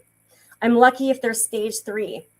They've had chemo, radiation, and surgery, and they usually come crawling in. And they've been told that they have 3 weeks to live, a month to live. And of course, it's extremely challenging, so we do everything possible. And now that includes the Magic Mat. And the way that we worked it into our program is that since it opens the microcirculation, which, so think about it, is if we're giving a therapy intravenously, the microcirculation is shut down, it's going to shunt. It's going to go to the arteries, to the veins, and it's going to miss the target. And the target is the tissues, the cells. So it wouldn't matter if I'm putting in the best therapy in the world in that vein. If it's not going to the target, then what's the use? This is why some clinics do a session on the mat before therapy to open microcirculation and sometimes after therapy to support recovery. This Magic Mat is not going to replace you or your healing therapies, but it is here to work with you as a team player, an adjunct that makes whatever that you do already more effective and with less wear and tear on your hands and body. Physical therapists say that their hands don't lie. They don't need to see research because they can feel if it's done anything for their patient when they work on them. Here are a few ways that professionals can use this on their patients. Pre and post surgeries. You can use it up until the surgery, then continue sessions 48 hours post surgery. Injury recovery. Pre or post chiropractic adjustments. During massage, myofascial release, and lymphatic drainage. During Reiki, reflexology, craniosacral release, and hot stones. During cupping, dry needling, and naturopathic manipulated therapy. In the lobby, prior to getting a physical treatment, psychologists use this on their patients before or during a therapy session, before a decompression session, before or during physical therapy and osteopathic manipulation, before laser treatments, before IV therapy or internal peptide treatments, before water therapy, during acupuncture or acupressure treatments, and sound therapy. The special program offers a special frequency to put your body into rest and relaxation. Here are a few ways that the Magic Mat helps accident survivors emotionally. Use it before you get into a vehicle and travel to calm your mind. Use before a physical therapy appointment to calm your mind and relax your muscles so that your session is more effective. Use before or during a psychology therapy session just to put your mind into a calmer state and to be able to actually focus on what the therapist is saying. Use before you have to be in crowds if you get anxious in crowds or just to leave the house. I want to share a story about a 31-year-old woman I worked with named Mindy. She was a woman whose world had quietly collapsed in and on itself after surviving human trafficking. For years, her home became the only place where she felt remotely safe. And even then, her safety lived on the edge. She slept poorly, waking often with vivid replays of what she had endured. And any sudden movements in her peripheral vision made her startle. Her muscles stayed locked as if her body had never received the message that the danger had actually passed. Family interactions became difficult. Every sound, every request, every small disruption all felt like too much. Most days she stayed in her bedroom, she ate there, she coped there, and she rarely left the house. Her sister-in-law reached out and quietly asked if I could come sit with her and try something non-invasive, something that might help her nervous system calm down. I use it in a specific setting designed to help support deep relaxation, and 20 minutes, she simply rested. None of us expected what happened next. As she was on the mat, she started sharing her fears and discomforts, something she hadn't said to anyone since the situation. The family invited her to join them at the lake that day, and something that she had declined for years. But this time she said yes. Not only did she leave the house, but she spent the afternoon outside around people, talking, laughing lightly. Her sister-in-law told me that she actually seemed present, calm, not on alert, not tense nor on edge. And that night, for the first night, she got to sleep. Her body, usually braced and tense, finally softened. This isn't just about a fix. It's about witnessing somebody's system shift, if only if it was for a day, back towards connection, safety, and possibility. I want to share a quick story about how I incorporated light into my recent healing. A year ago, when I was just getting into CrossFit, I ended up in the doctor's office with discomfort that I just couldn't ignore. And after some evaluation, I learned that I had torn a rib muscle. The plan from the doctor was clear. We were going to alternate from ibuprofen to Tylenol every 3 hours and expect to be out of lifting for about 3 months. And I remember thinking that that plan was not going to work for me. It wasn't because that I dismissed medication, because I do believe that there is a time and place for it, but I didn't want to numb the injury and then accidentally push harder than my body could safely handle. And I also didn't want the mental fog that comes with pain pills. I wanted to stay aware of what was my body was actually feeling. So I tried something different. I incorporated red light, infrared light, and the blood flow focused applicator several times a day on the injury. So it became my daily ritual. 3 weeks later, I was back to lifting weights. No pain pills, no masking the discomfort, just a consistent approach that helped my body do what it was designed to do. Now, I don't claim this as a universal answer because it just made me realize that how many people might benefit when we expand the conversation beyond symptom management and into supportive recovery. When I was first considering buying the Magic Mat, I had to have a real talk with myself. After my accident, I racked up over $250,000 in hospital bills, $33,000 for one ambulance ride. But that's not the cost that I remember. The real cost was 4 years of missing out, 4 years of watching life happen without me in it.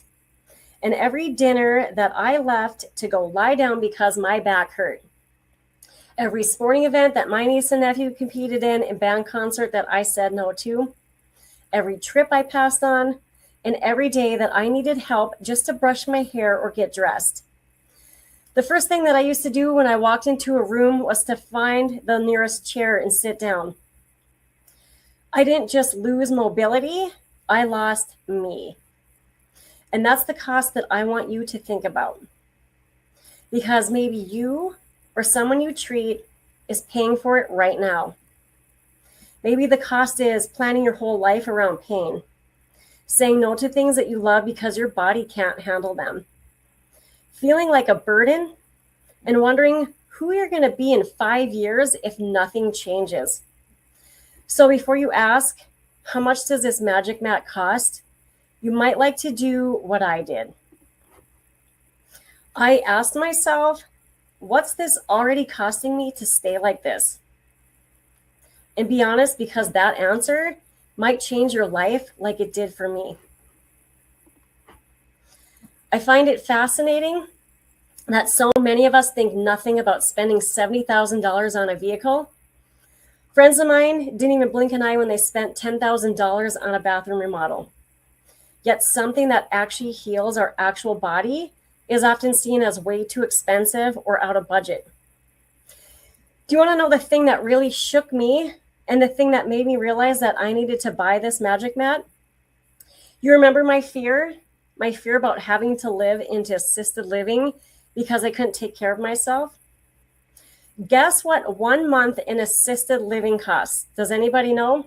Comment in the chat. I'm going to see if I can pull it back up.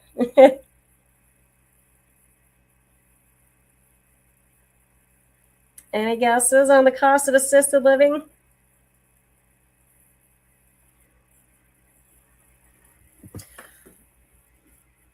One month in assisted living in America costs on average $13,000 a month.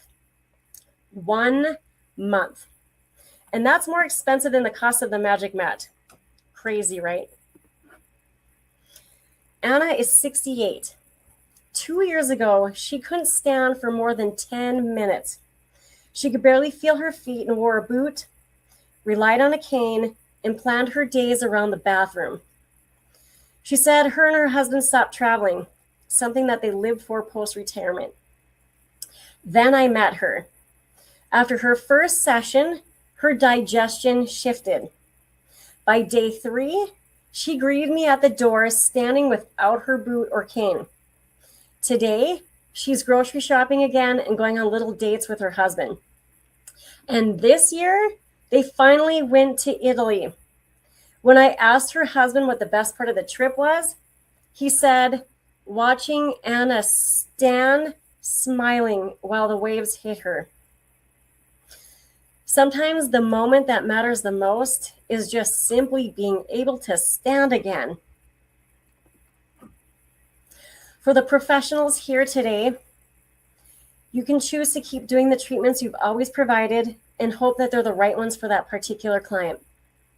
Or you can choose to add something that doesn't wear out your hands, doesn't require more pills for your patients, and enhances the treatments that you're already providing for them. Imagine how grateful that they will be when you finally help them heal.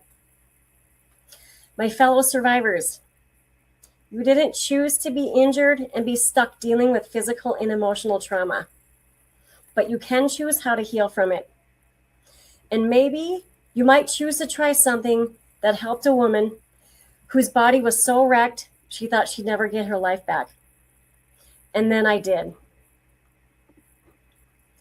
I'm not here today to sell you a mat, and I'm not asking you to believe everything that I've said, but I'm asking you to stay open to possibility for yourself or for the people that you care for.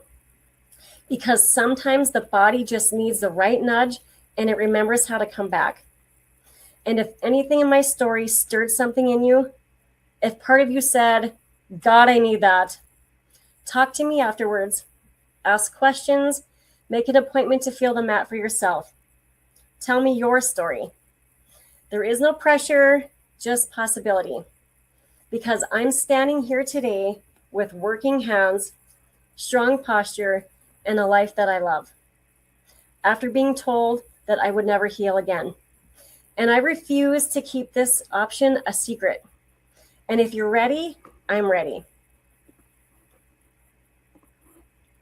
My name is Jessica Faleide, and my business helps people who've been in major accidents, who got told they never heal again, like what happened to me. I help you get real, lasting relief without leaving your house. I don't know if this will work for you like it worked for me and the people that I've worked on, but what if it does? To book a consultation with me, you can text or call me at the number on the screen. I have 7 slots available right now. Thank you for your time and happy healing. Thank you so much, Jessica. Wow, those stories were amazing. You on that water ski after, I mean, I know how much grip that takes, and I have never had a crazy accident. So, wow, that is just wow. You're in good company in the comments. You've got a lot of Beamer people, a lot of people that own them. There's a Heather that might want to get in touch with you. Her mom has got an issue going on. I did mention in the comments that you do have some rental units. Yes. So, yes, awesome. You did amazing. You filled your time with grace and spoke like you've been doing this your whole life. You did such a good job. Oh, thank you. Thank you. And you are over actually. So great. you guys, Jessica will be here in the comments. So she can keep chatting with you in the comments. We're going to go ahead and get rolling with Brenda, who is next. Thank you. Yes, thank you, thank you. Right, let me get my notes over here. I'm excited. This is just absolutely how I pictured this would be. This is what collaboration looks like. Different people from different backgrounds using different methods with one shared goal is helping people, bringing people to a better state of health. The Bakken is full of practitioners who are willing to step forward. And tonight you are getting to hear from 4 of us. I will speak at the end. So in the MonDak, we know what it means to be tough. Like I love Jessica's determination, what it took to come back from that. Like that's awesome that magic mat found her, but it was deep in her. She had to have the heart to bring that back. So we raise families, we work long hours, we show up when it's hard, and we carry responsibility quiet. We are MonDak tough. Here is what gets missed in communities like us. The people doing the most caring are often the ones running on empty. Tonight's speaker, Brenda Roche's voice, she is going to bring that to the forefront. She speaks from the heart, and she takes care of the people in the background who don't complain, who don't quit, who don't ask for help until their bodies, till their nervous systems force them to make that conversation about themselves. She helps the children, but she also helps their caregivers. Caregivers just get left in the dust. She is founder of Health and Wellness by Dr. Brenda. She works at the intersection of brain science, caregiving, and real life. Not theory, not trends, and not perfection. Come on up, Brenda. Thank you so much. This has been so inspiring, all these speakers. It's amazing.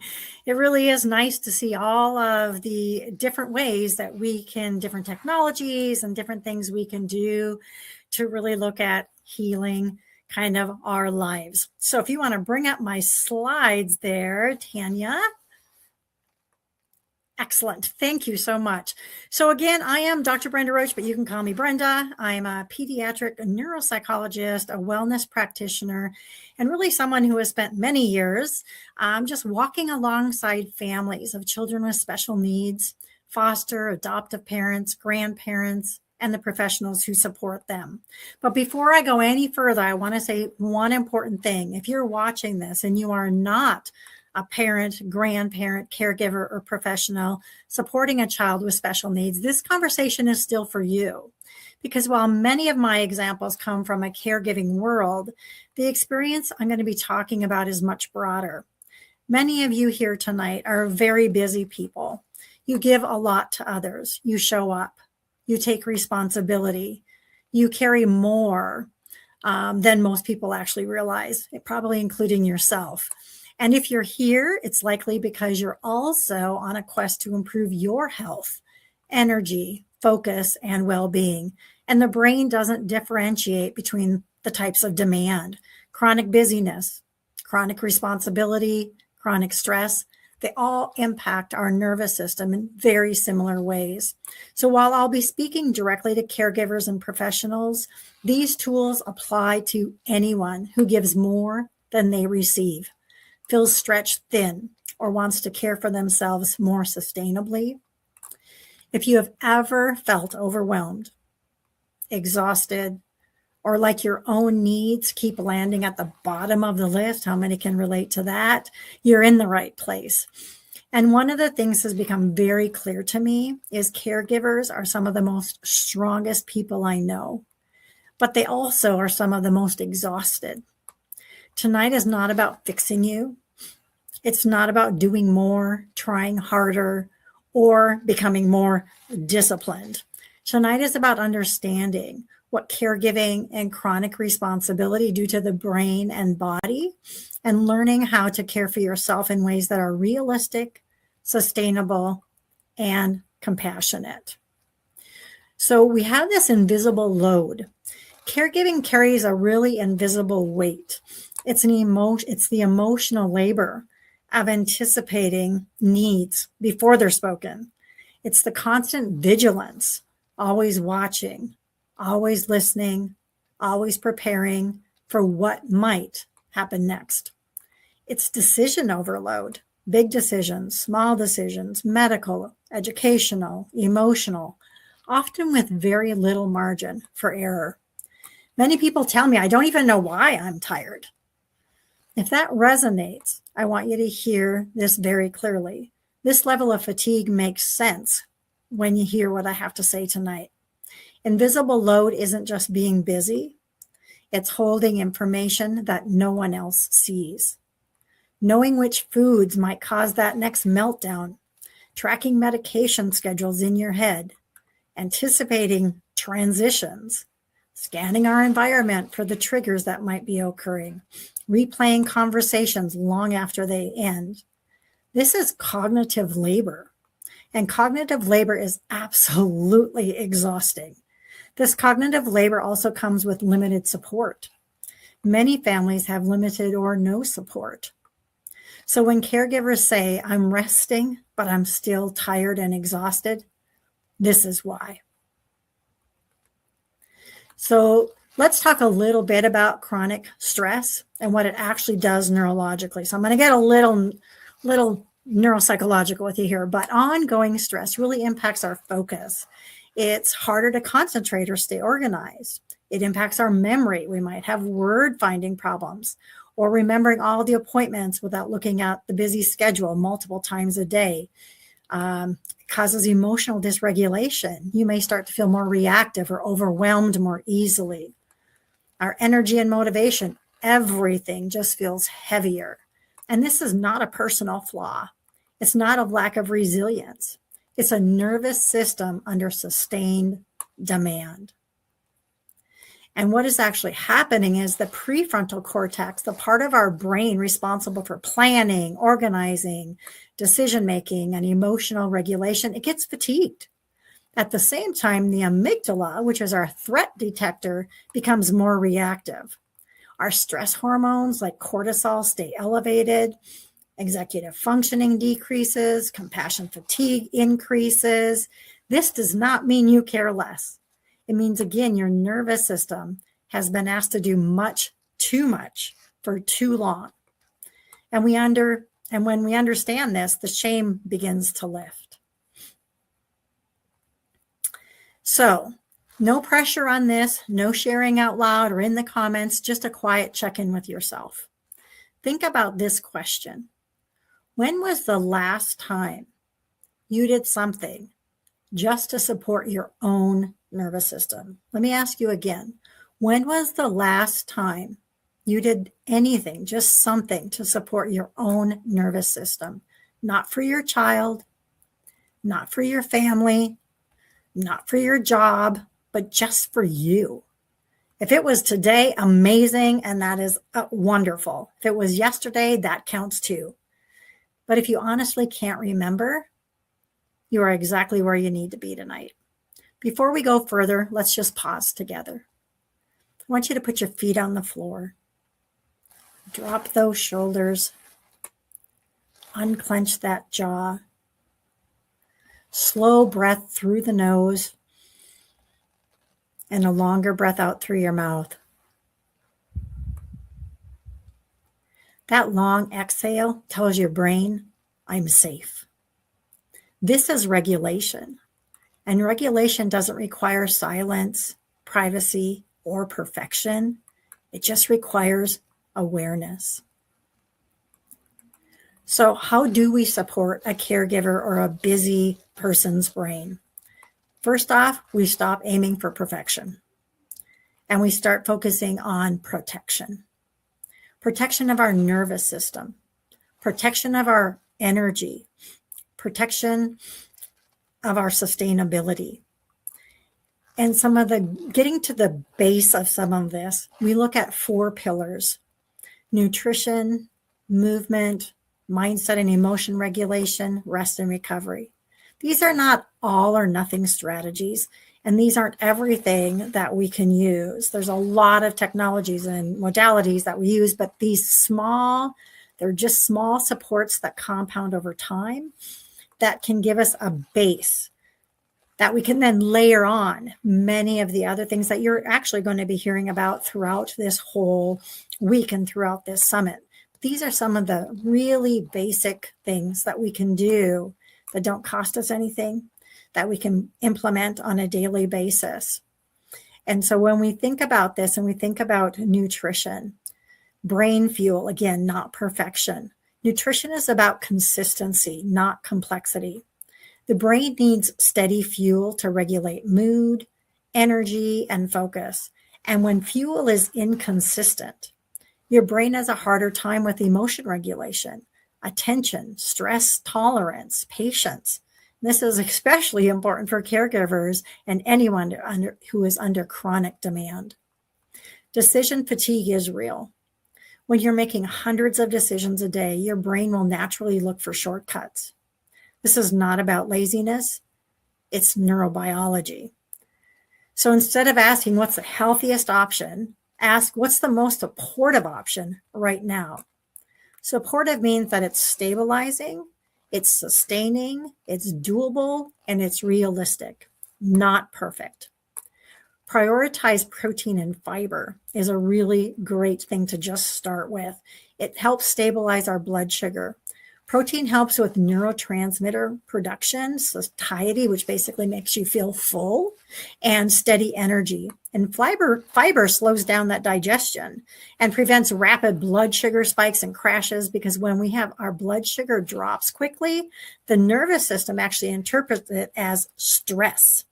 Blood sugar crashes often feel like anxiety, irritability, brain fog, shakiness, exhaustion, all of these. And many caregivers think that they're burnt out, when part of what they're feeling is simply an underfueled brain. And so using simple options that don't require a lot of planning, because again, we're all busy, right? This is not settling. This is a strategic support. If food requires too much thought, it often doesn't happen at all. So we remove the friction. That might look like repeating the same breakfast every day, keeping protein visible and accessible, eating the same lunch multiple days in a row, pairing protein with whatever is easiest. And we give ourselves permission to let good enough be good enough and not perfect, because consistency beats perfection every single time.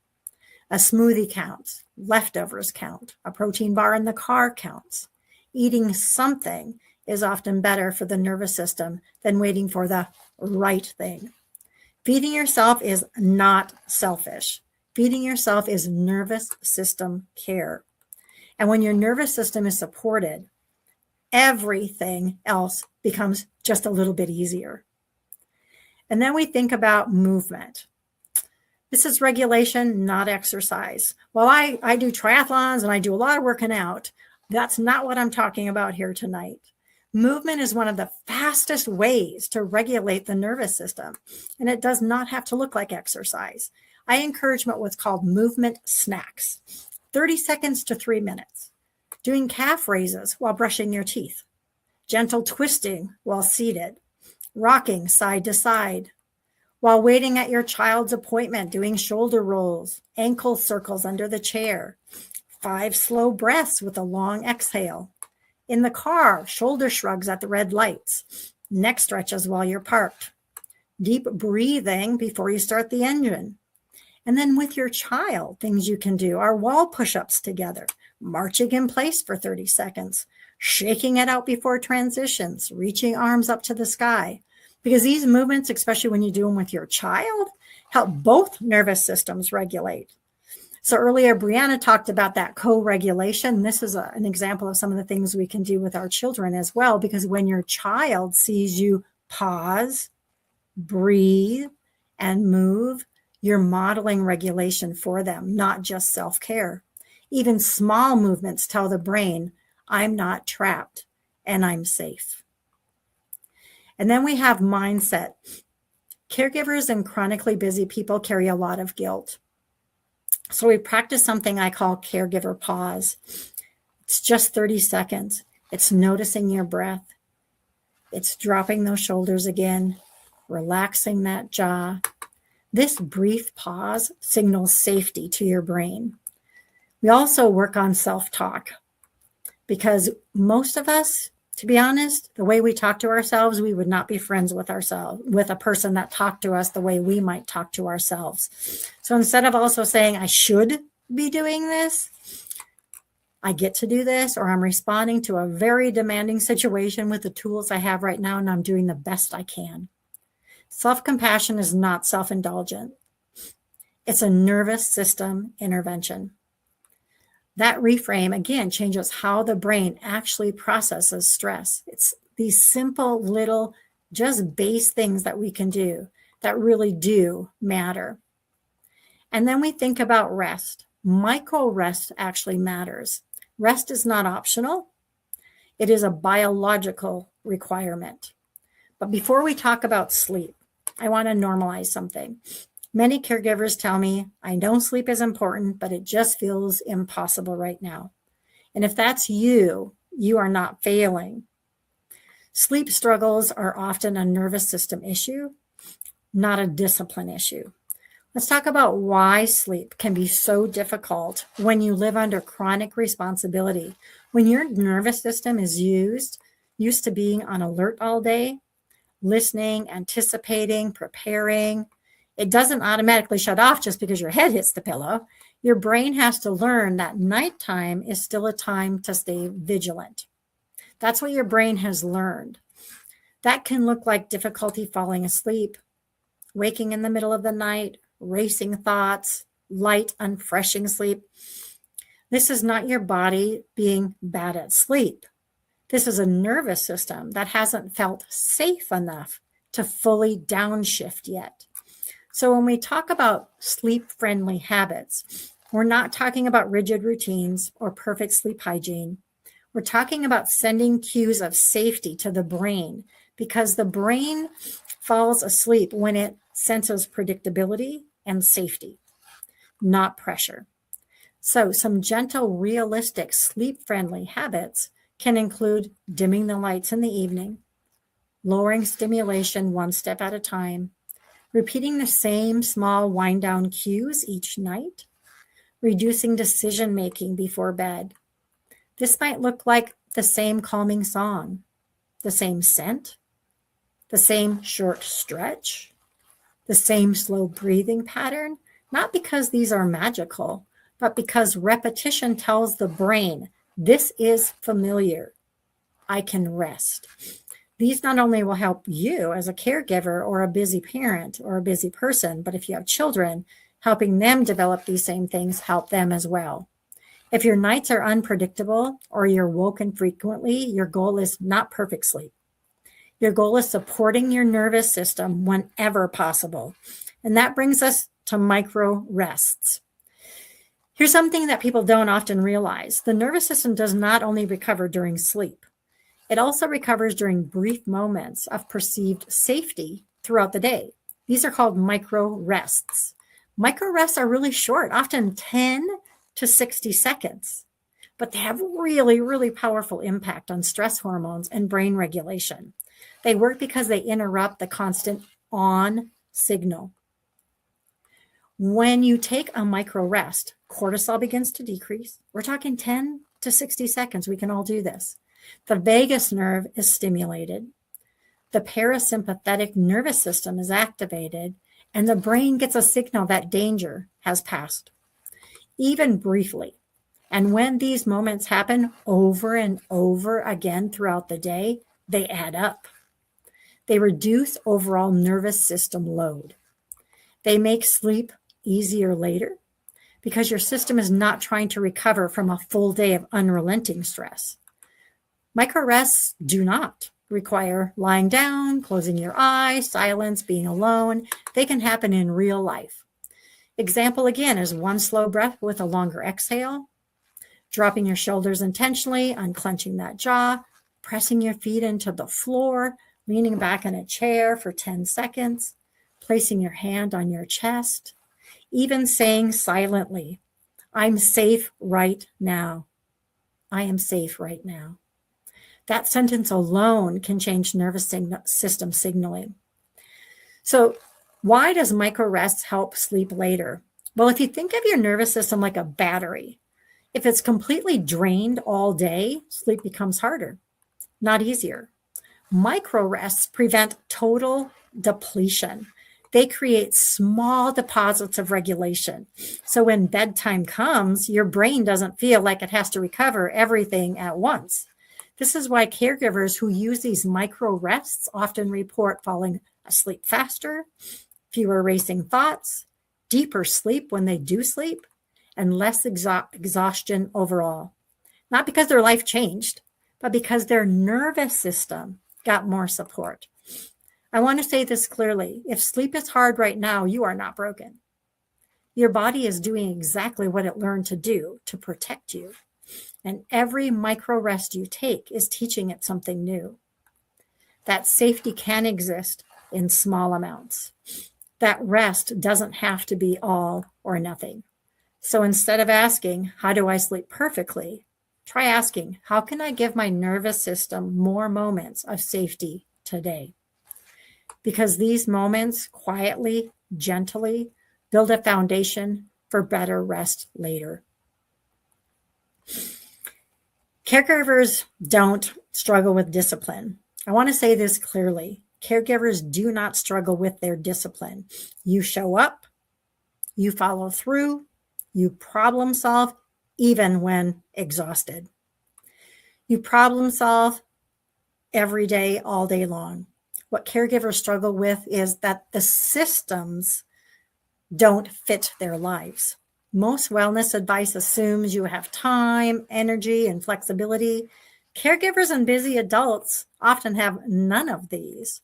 So the traditional goals fail, not because you didn't try hard enough, but because the system was never built for you. That is why these micro habits, 1-minute actions, tiny repeatable steps, such as if the goal is hydration, 1 sip of water every time you check your phone. If the goal is movement, stand and stretch during one transition. If the goal is mindset, 1 compassionate sentence during a hard moment. If the goal is rest, 1 slow breath before responding to anyone.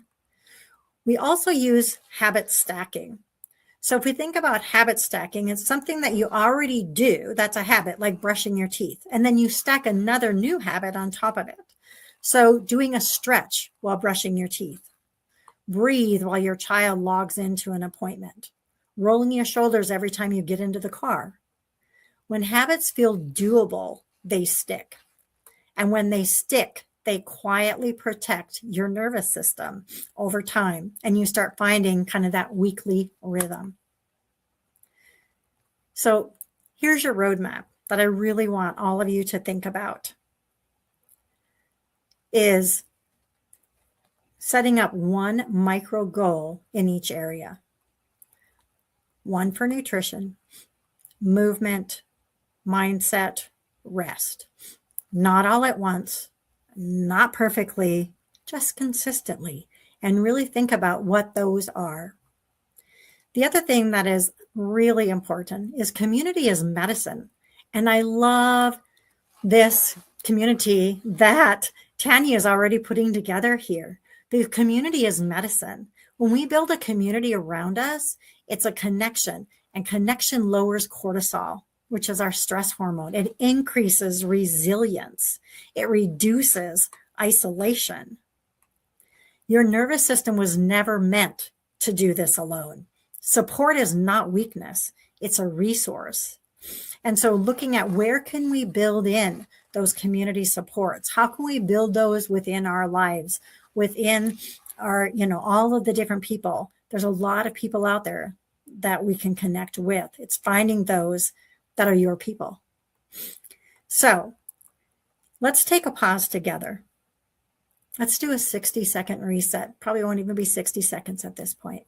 Just take a slow inhale through your nose.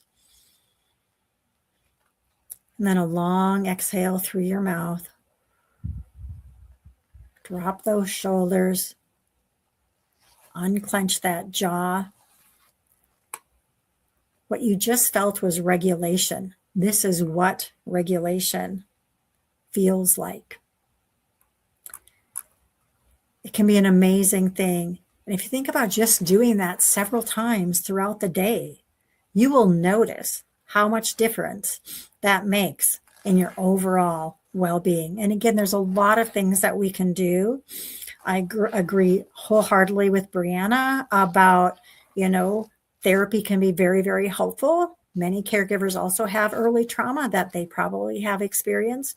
And just the trauma and grief about not maybe having the child you expected to have, having a child that you expected, was going to be, a neurotypical child, and you have a child with some disability. There's a grief process to go through around that. And so really looking at those things can be really, really important. But what I'm talking about today are some very simple, just stuff that can give you a really good base every single day that you can just start very slowly and start implementing. And then we can look at other things to add on to that. I use a lot of different technologies, a lot of different, evidence-based practices above and beyond these. But these are some simple things I wanted to share to give you some simple takeaway things that you can really take from here. So before I close, I really invite you to reflect on this. One small shift I can make this week is ... So again, think to yourself, one small shift I can make this week is. And I encourage you to write it down. Write that down. Really put some thought into it. What's one small thing you can do this week to really help with your nervous system regulation? Write it down. Small steps do create sustainable change. I really want to thank you all for being here. Thank you for the care you give every single day to others and to yourself. And most of all, remember, you are not broken. You are not broken. You are responding to sustained demand, and you are worthy of care too. And there's all the contact information that you can get a hold of me at. I actually have been in Billings, Montana for the last almost 30 years. And this June, just recently moved to Minnesota to be closer to my mother. Still doing all this work, but Montana is in my heart. The MonDak area has been one of my most favorite areas to work with in all my years. And I do tons of stuff virtually. I also get up there every now and then as well. So, but I would love to, have anybody reach out that either yourself or of some people that, oh, hey, Mom, my mom actually is on here. So yes, I moved home to be closer to my mom, which I got to go back this weekend. So yes. So if you just want to do a check-in, we can do that as well. I just really, truly appreciate this opportunity. Tanya, you have put so much effort into this summit. I just really appreciate you doing this, and I hope to be involved in all of them.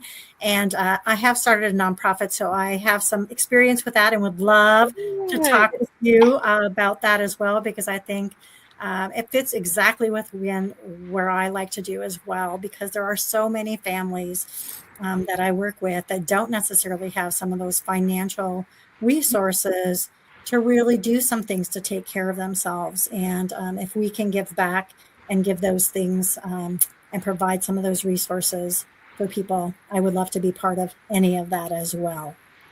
That would be amazing. Yes, I'm one that is all full of big ideas and forward momentum. I am not afraid to jump in and make mistakes and learn as I go. So I could use some advice. I thank you so much for being here. Does anybody in the comments have anything for Brenda? Brenda has offered to give up.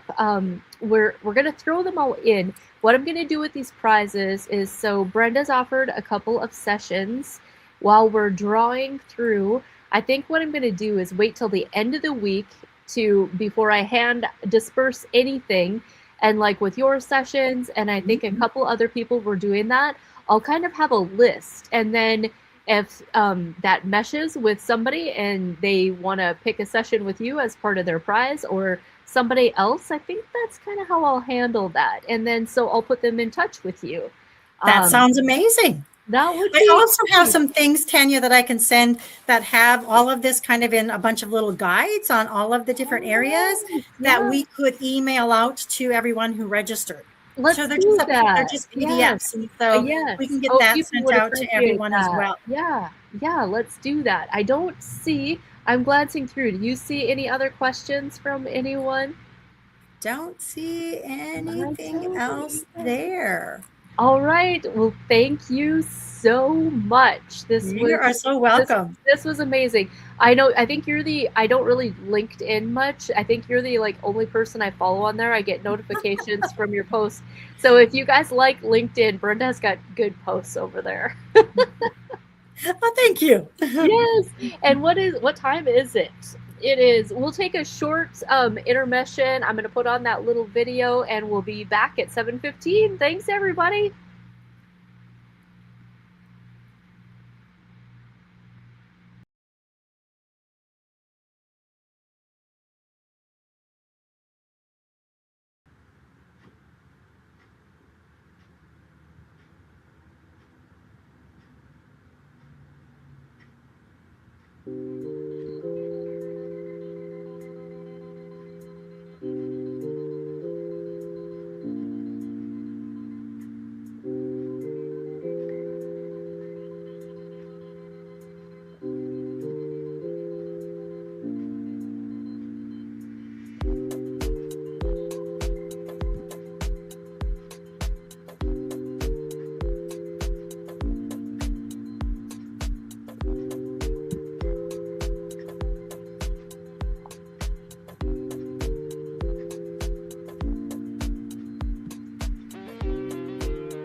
All right, it is 7:15. I gotta say, I'm pretty proud that we're just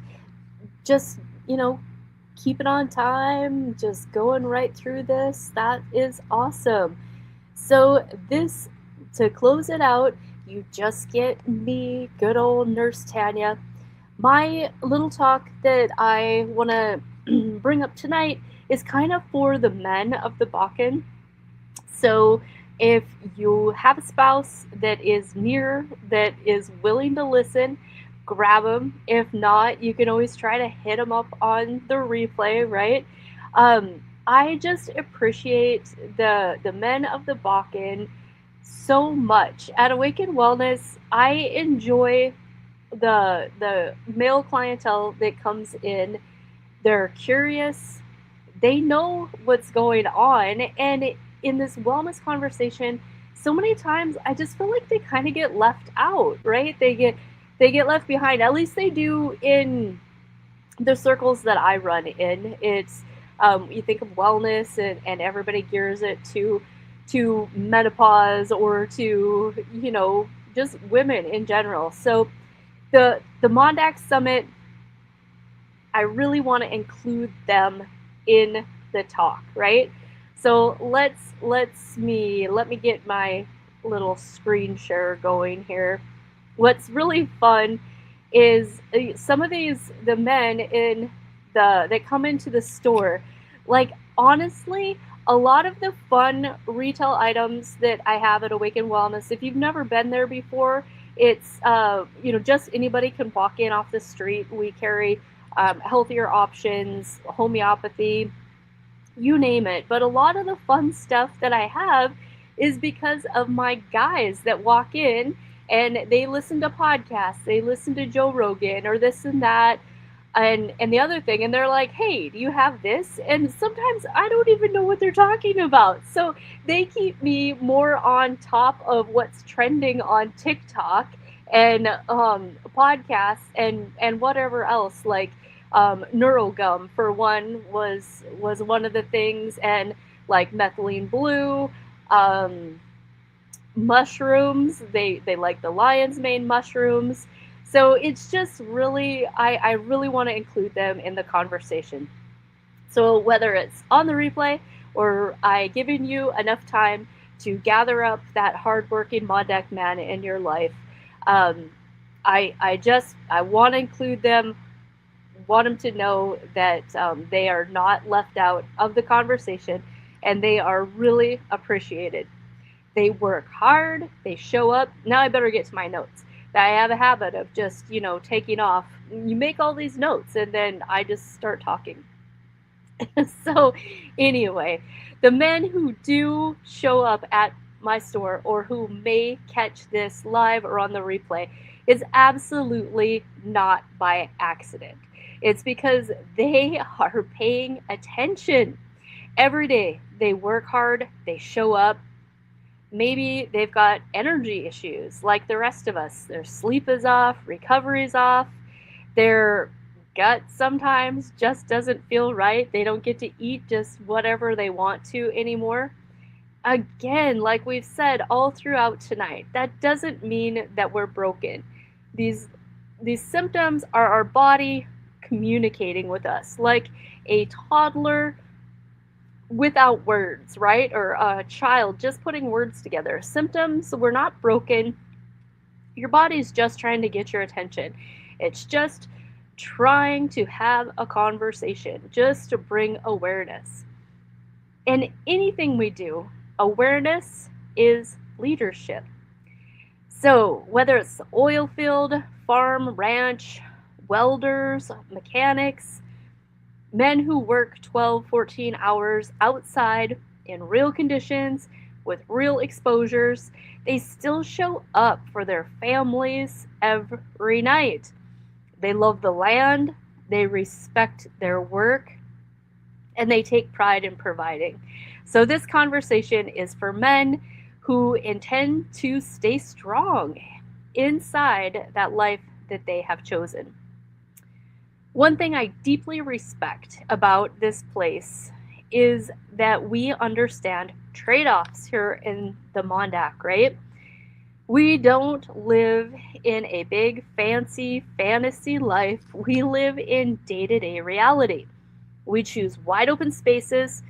We accept long drives. Some of us, like us over here in Sydney, Montana, it might take close to 45 minutes just to get to Walmart.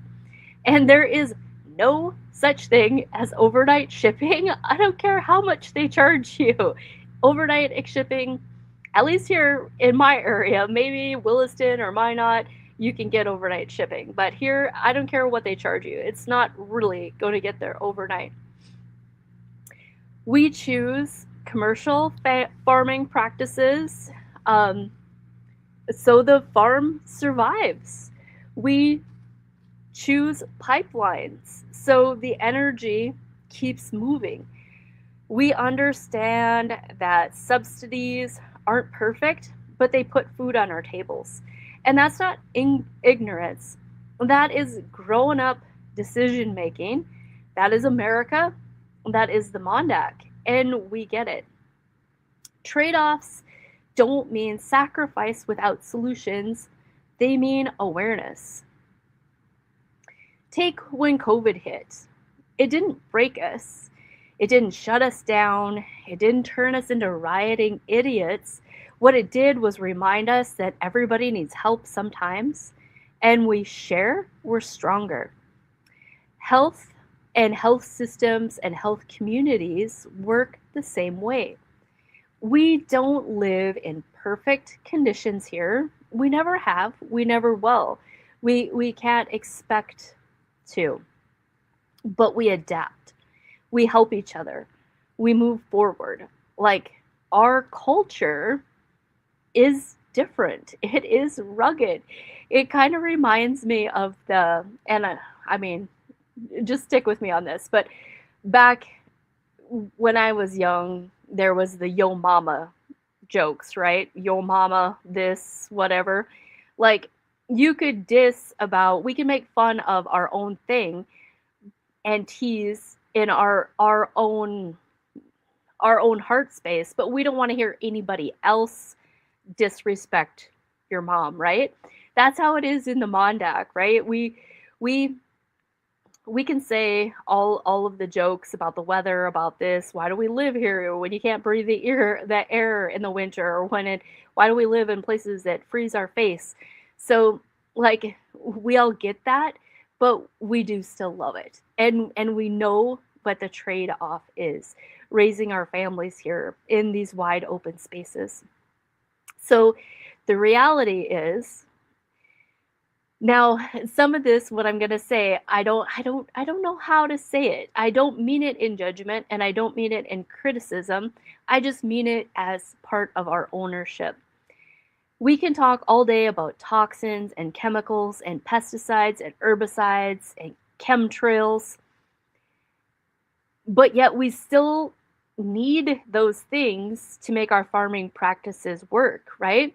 We know that California has no longer got glyphosate or Roundup, but we know that we don't want to be tree-hugging Californians, or we know what the other side of Montana is turned into, right? So here in the MonDak, we're this really individual breed that even when we know these truths, we have to choose what we can control. We have to choose what we can react to. We have to live within our means, so to speak.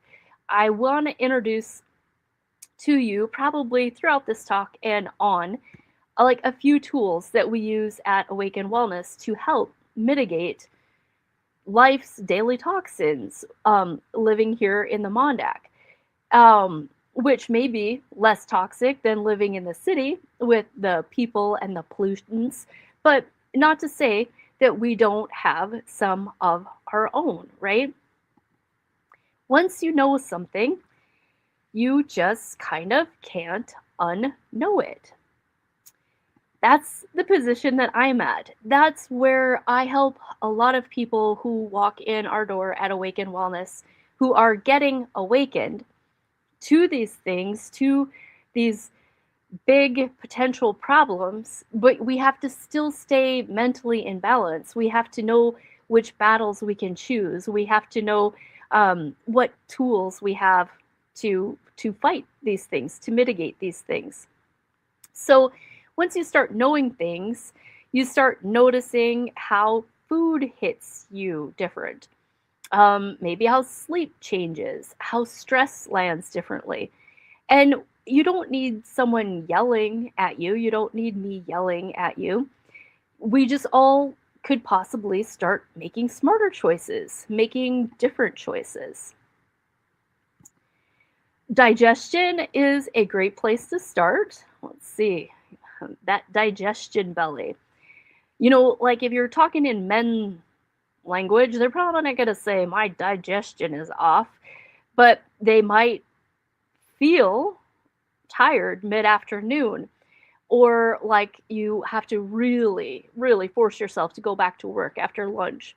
They might think their gut feels tight, or they just aren't getting good deep sleep. They're sleeping, but they're waking up feeling like they're not refreshed. Maybe they're grouchier than they used to be. And maybe they've got that kind of beer belly that doesn't want to budge. A lot of that, let's say, isn't fat. Let's call it bloat. And a few things I want to just throw out that we can possibly do to mitigate these things without having to do a whole lot. We know that stress lowers stomach acid. We know that alcohol lowers stomach acid. We know that eating fast lowers stomach acid. So when stomach acid drops, those microbes that belong in the large intestine, they move to the small intestine. A fancy word for that you may have heard before is SIBO, small intestinal bacterial overgrowth. And the way I explain that is like not fancy or scientific, it's like hoses. So your large intestine is a not quite very flexible hose, and it's not like a soaker hose. It's, you know, it's more rigid. That's where your microbes and your fermenting, your digestion is supposed to happen. That small intestine is a more balloon type hose. And so it's got that expansion and contraction, and your food really should not ferment there. But when it does, because of low stomach acid or other microbial imbalances, I'm just really putting this simply, but that creeps up there. So then your microbes, when you are eating, especially foods sometimes like raw vegetables, onions, garlic, that fermenting starts to happen in a place it was never meant to happen. And that's where you get that bloat. So what's a simple thing that you can start, that you can do something about it? I may have gotten ahead of my slides here. Let me see. I did. Hold on. I'll give you that solution in just a minute. Now, myself, I tend to lean more to the carnivore side of eating.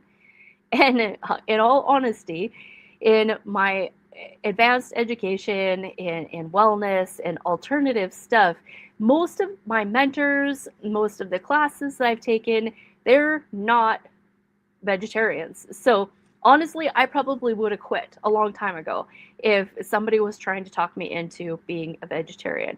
In fact, especially males, I can't think of one person that I personally know that is a male and a vegetarian.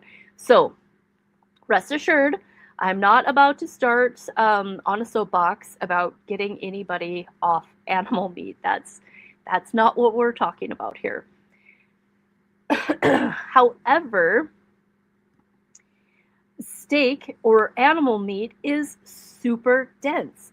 And it has to be first broken down by stomach acid in the stomach, or it is really just slowing down your digestion and literally going down the toilet. So it's not really about what you eat per se, not right here in this few minutes. It's more about how you eat And are you able to digest what you're eating? So, of course, we know that you have to mechanically chew things. But yet we don't. We take big, hurried bites. So if you get anything, just a reminder to slow down and eat. Your digestion starts in your mouth. It starts with the smelling. Your digestive enzymes start in your saliva. So just slowing down. See, again, I'm getting ahead of my notes. Processed meats can be super dangerous. Combining nitrates, especially with beer, with yeast, and alcohol, your microbial balance, it can just really be a recipe for disaster. Now, I'm not trying to come up with scare tactics, or anything like that, but something to really think about. So, eat all the meat you want, but I would challenge you to find nitrate-free meat. When your body pairs overgrowth of candida or overgrowth of yeast, and your microbes are kind of got a little imbalance going there. Other ways that you can see things like that show up is in your skin. If you've got rashy, if you've got yeasty type issues on your skin or other places, these are things that we do want to try to clean up. We want to make better choices. The colon, it's just so important, especially again when we're eating more meat. We can get super acidic in the colon, so we need to be digesting the best that we can. The body doesn't like to be too acidic. So one thing that's really easy to start implementing right away is your good old apple cider vinegar before you eat, or like fire cider is great. A lot of people make their own fire cider. We make it at Awaken Wellness in the fall, but don't drink that apple cider vinegar by itself. Put it in a shot glass and do like a third apple cider vinegar and a third water. Do that before you eat, especially that high protein meal, so you get that better digestion, so it starts breaking down right away. If you are completely just averted, you can't do vinegar, then a good digestive enzyme goes a long way. Don't think of it about another pill that you have to take or something that you have to do. Especially when you spent good money on a steak, you want your body to be able to use those amino acids, to use those building blocks. You want that food to be your medicine, not just to be wasted on the other side of the toilet, right? So I know it can be hard. Apple cider vinegar, it's tough for me too. I, for the most part, would rather take the digestive enzyme. I think my next picture is just of fire cider. So fire cider is a super healthy antioxidant drink, but also is a vinegar base. Another way that you can get some vinegar going is if you use a good amount of vinegar salad dressing before you eat. Another thing I would like to challenge you to maybe do a little bit different is removing the ice cold liquid from in front of you when you're eating, and especially ice cold carbonated liquid. That really disrupts your digestion. That carbonation, the cold, it kind of paralyzes the stomach, and it does exactly the opposite of what we want. So getting yourself to drink even warm water with lemon, if you can't do the vinegar, would be an absolute place to start. Vinegar, I get it. It can be hard. And then just slow down. Man-sized bites are not helping you out. Just small bites, chew slowly, enjoy your food. Let those digestive enzymes work for you. And it just matters. Timing of how you're eating really matters. Now, this is something that I get that it's difficult. It's difficult in our house too, when you are outside and you're working until the sun goes down. Then you come in and maybe you only ate that one meal a day, and now it's this big old protein meal, and you go to bed with a full stomach. When we do that, your stomach doesn't get to rest. Your liver at about 3 o'clock, 2 o'clock in the morning, that's when your liver wants to cycle and cleanse, and that can't really happen like it's supposed to when your stomach is full as well. So then you kind of have that, oh, I just didn't sleep very good. You wake up feeling not rested, and it's because your body didn't get to rest. It was busy trying to digest that heavy meal all night. So a challenge would be, it's a challenge for me. I'm still trying to get myself more in that mindset. My husband has always been great about getting up and making himself some protein and making himself breakfast in the morning. For me, it's, if I can get a shake in, that's about as far as I can get. I just don't have that appetite in the morning. But my health needs me to. My health is requiring me to make that change. So eat like a king in the morning. And if you can, fast 6 hours. 2 meals a day is great. Men can really do well on the 1 meal a day program as well. Men fasting, doing 1 meal a day with good stomach acid and good protein will actually boost your testosterone. Men, the more you can starve out that sugar and cut back sugar, the better your body will convert your testosterone to your good metabolites, to your DHT. Men, if you've got some liver congestion, you're eating sugar, your body's going to metabolize that testosterone over to the estrogen side instead of testosterone. So I just kind of blumped that all together. But digestion, eating less at night. Try to go to bed 2 hours on an empty stomach. That is one shift. Getting the sugar out. So again, less carbs, more carnivore, and doing some liver cleansing, some liver work, removing the alcohol, giving your liver a rest, are all things that you can do to naturally increase your testosterone. If you're going to do a little bit of morning warm-up activity, light exercise, the morning as well is the best time to do that to enhance your overall composition. Making sure you stay hydrated, making sure you have enough minerals during the day.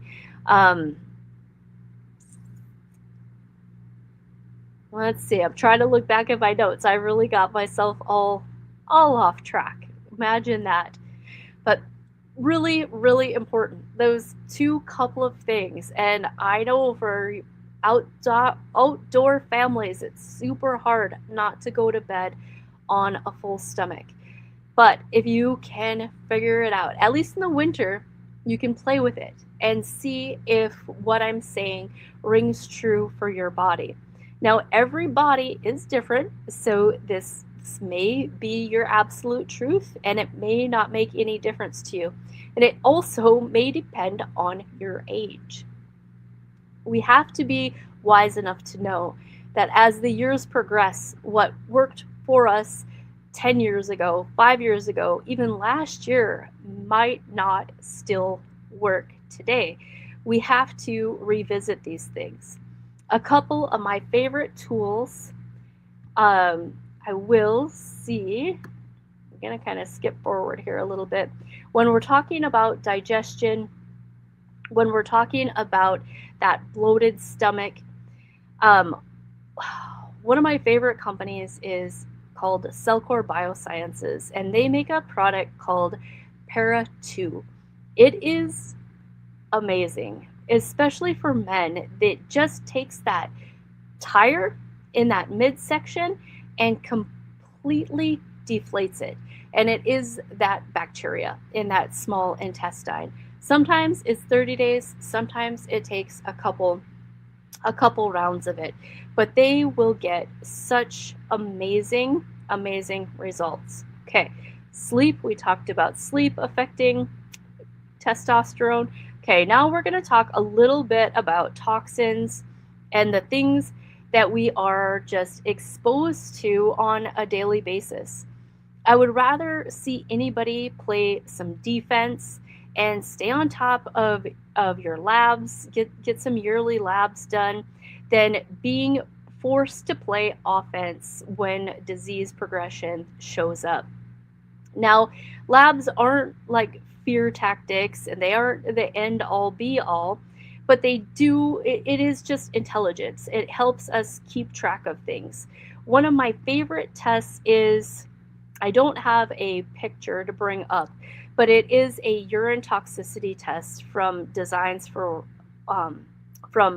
Vibrant Wellness. You only have to send in a urine sample, and it will tell you what is going on with your toxic burden. It'll tell you from environmental exposures like glyphosate, your herbicides, your pesticides. It'll tell you plastics, things that we may pick up from what we're eating, heavy metals, molds, all sorts of things. And when we get that test back, sometimes it will not look too bad. And sometimes that's because those toxins are still in our fat and in our tissues. And if we start the detox process, and they can look worse in 3 months because we're loosening those out of the tissues. But that is a really good baseline, especially if when I just think of our guys down in the welding shop and breathing those toxic fumes into their lungs, and the chemicals that we work with and all these things. We know that we're not going to stop doing those things, but there are things that we can do to mitigate it. And keeping up with some liver work. Like if you are your age, a person your age, and you've never intentionally like done a liver cleanse or done some cellular level detox, you're like a vehicle your age that's never had an oil change. Like these are just things that are super important, especially when I'm talking to a crowd of men. You probably cringe when I say that. You are a vehicle your age that has never had an oil change. Like that's a big deal. And where your oil is your bile. Your bile is made in your liver, and it gets recirculated throughout your colon like the oil in your vehicle. And it gets, especially if you're constipated, it's even worse, but it gets sluggish and thick, and those toxins just keep recirculating. It takes a lot of energy for the liver to make bile. So it makes very little and it reuses, it keeps recirculating. So that, and even with hormones, if the liver itself is what makes your hormones, they have to methylate, they have to convert. All of the toxins in you have to convert. They have to get through different stages of methylation and out of the body. And that's the same with your hormones. Your liver decides if your testosterone is going to turn to the metabolites or if it's going to turn to estrogen. Same in both species, men and women. We have got to we have to help our livers out. We have to understand that, not that anybody can't have a drink every now and then or a few beers, but when we live on a few beers a day and we live in a toxic lifestyle, we live on a toxic planet, we live in toxic work areas, those toxins, your body can't do everything. So the instant that alcohol comes in, your body drops everything to process, to detox that alcohol, that process. So for that day, in that minute, when that's going on, everything else you breathed in that day, everything you put on your skin that day, everything you ingested through your food that day, your liver couldn't do it all. So it had to store those toxins. Your body likes to store toxins in the liver. It really, fatty liver, you've heard of that. That is not help. Toxins do not help that. And it stores fat in your fat cells. Your body will hide those toxins away to protect you. If it can't get them out through your bile, through the colon, through the liver in that fashion that it would prefer, then it's going to store them in your soft tissue, right? So all of these things count. It just counts. I highly encourage everybody who's hearing my voice to do these little things, to be mindful. Quality water, quality sleep, all of those little things, and just to make better choices, make the best choices that you can, and try not to have to play offense. That's the hardest part, I think, for any of us, our friends, our families, everybody, is when the offensive strategy has to kick in. That's when it is just it's just tough. So we're all here. Everybody on this Zoom has got something that they bring to the table, and I just so appreciate. I can't say enough. The MonDak is just such a tough, rugged. We weather the weather, we weather the finances, the changes in our economy, the changes in our farming practice. When, in our little economy, when the sugar beet plant closes and everybody's going to have to reimagine, what do they do with the equipment in their Quonset? What do they, they're reimagining things. The stressors are so real. And I just appreciate so much that masculine force in our area. They don't get enough credit. They just really don't. Let me get back to my notes. Let's see. I'm going to start to wrap this up. Right now, I feel like I'm talking to the blind because I can't see the comments or anything else. So I'm going to stop screen sharing, check out the comments, and see if there's any questions for me as I start to wrap this up. Let's see. Yeah, eating slower, Jessica. It is like, oh gosh, we just get into such hurries. Everything is such a hurry. So I don't know about you, but more than likely it was women here. So just really, really shine on your MonDak man, and in appreciation and for all that they do and the stress that they carry for all of us, and their health. They do care. sometimes the majority, they don't really act like they care or like they're listening, but they do follow directions. So we lead, we direct, and they are willing to listen to our research, right? What we hear on things like this, and we take it home to them. So tonight has been amazing. We had fabulous speakers, and we've got more nights of this coming up. So I don't know. I'm just humble and I'm pleased. And I always have a hard time wrapping up at the end. So one more time, looking through comments.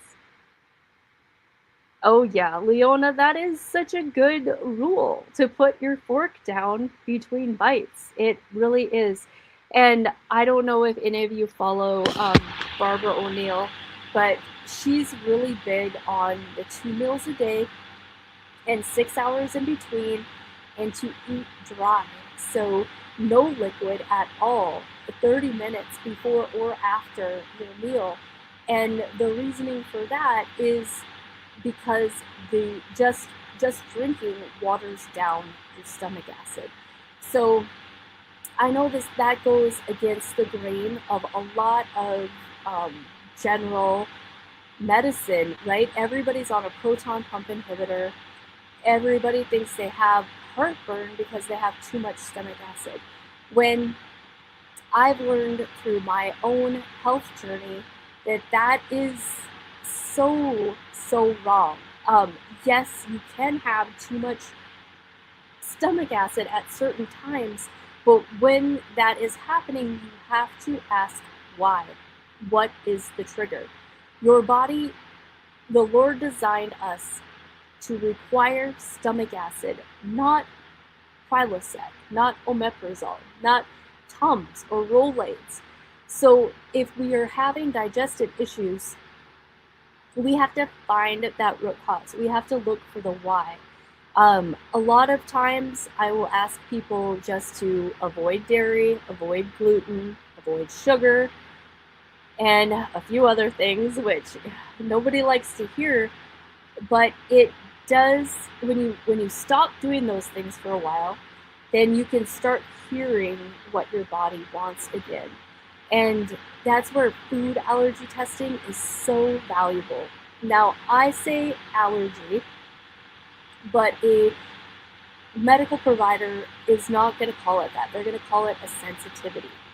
They're going to say that it doesn't matter. It's a sensitivity, that there's nothing you can do about it. And that's not true. I'll use one of my triggers. Black pepper is a huge trigger for me. I had, most of my adult life, I was on a proton pump inhibitor. I had just insufferable heartburn.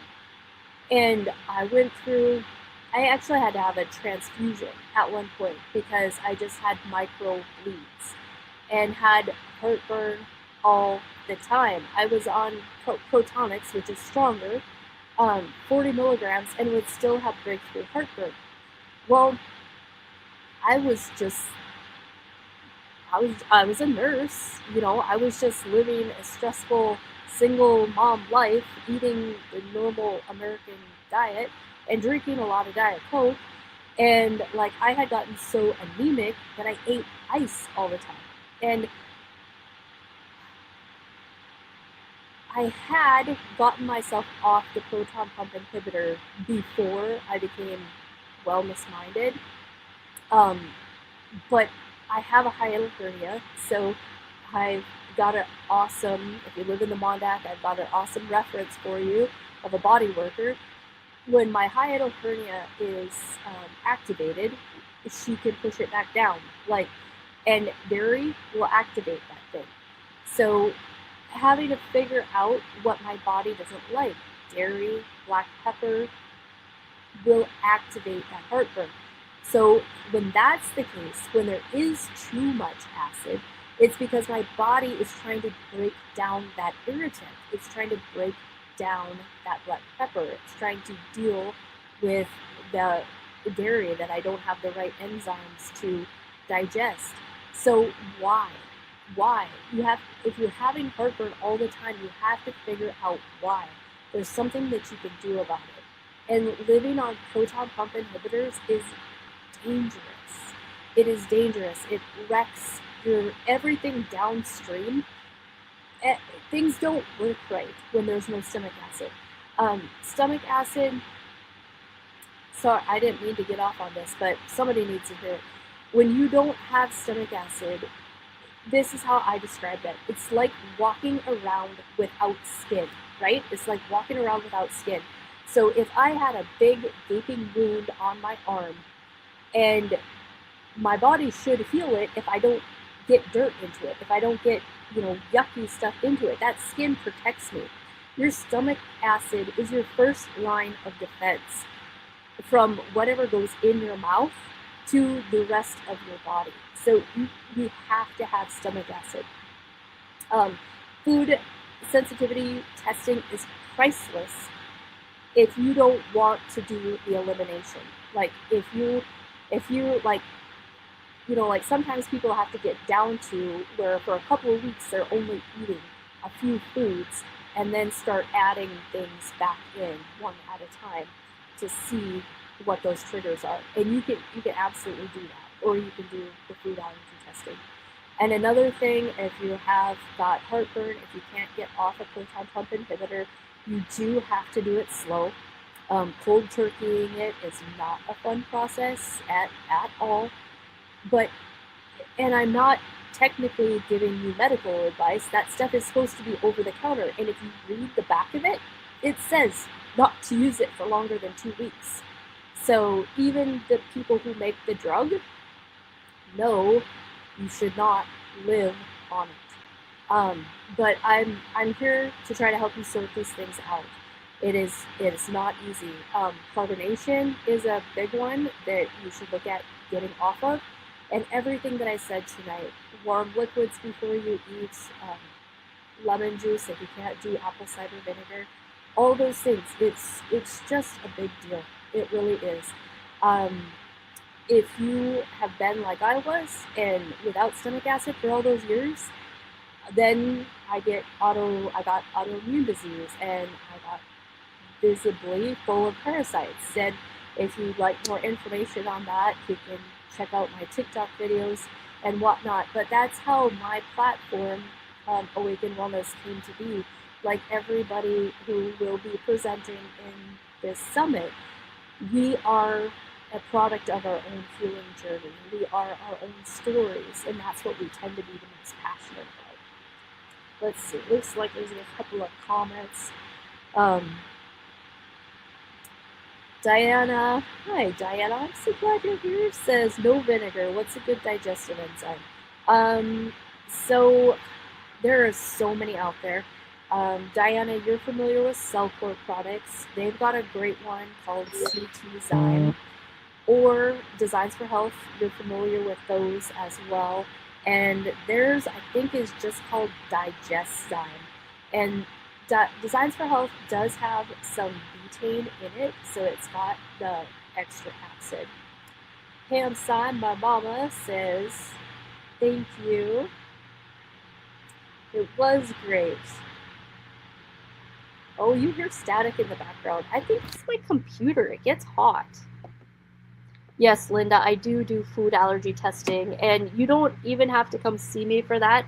If you go on my website, under the lab testing tab, then go to all the way down to Vibrant Wellness, and there's a food allergy testing there. What I like about that one, if you do the complete one, which I would recommend, the complete food allergy testing also tests for non-food ingredients, so like chemicals. It tests for like MSG, and it tests for food dye. It tests for like some other rogue things. Like I still will occasionally, but those bubbler drinks, I knew that they were kind of Russian roulette. Sometimes they would really freak my stomach out.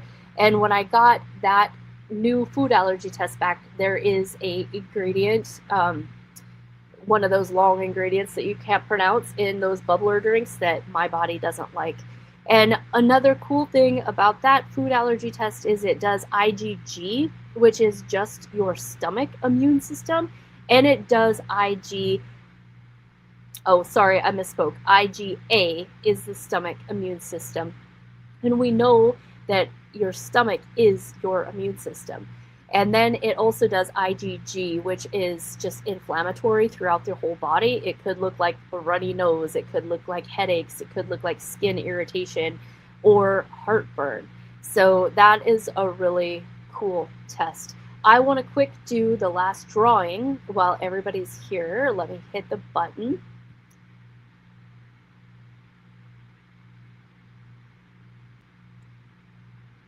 It takes a minute. And Diana DiGiulio is the last winner for the night. So what I'm doing, everybody, if you didn't catch that before, after each presentation, I'm doing a drawing, but I'm going to hold the rewards until the end of the summit, and I'll contact you by email. And some people like Diana, she definitely can't stop it. She can't make it. She's in California. Thank you so much for being here. But I will, by then, I'll have gathered up everything that the presenters are going to kick in. So I'll get a hold of you and kind of let you know what your little bonus options are, or what you can pick from when you're a winner. So thanks, everybody, and I hope to see you back tomorrow night.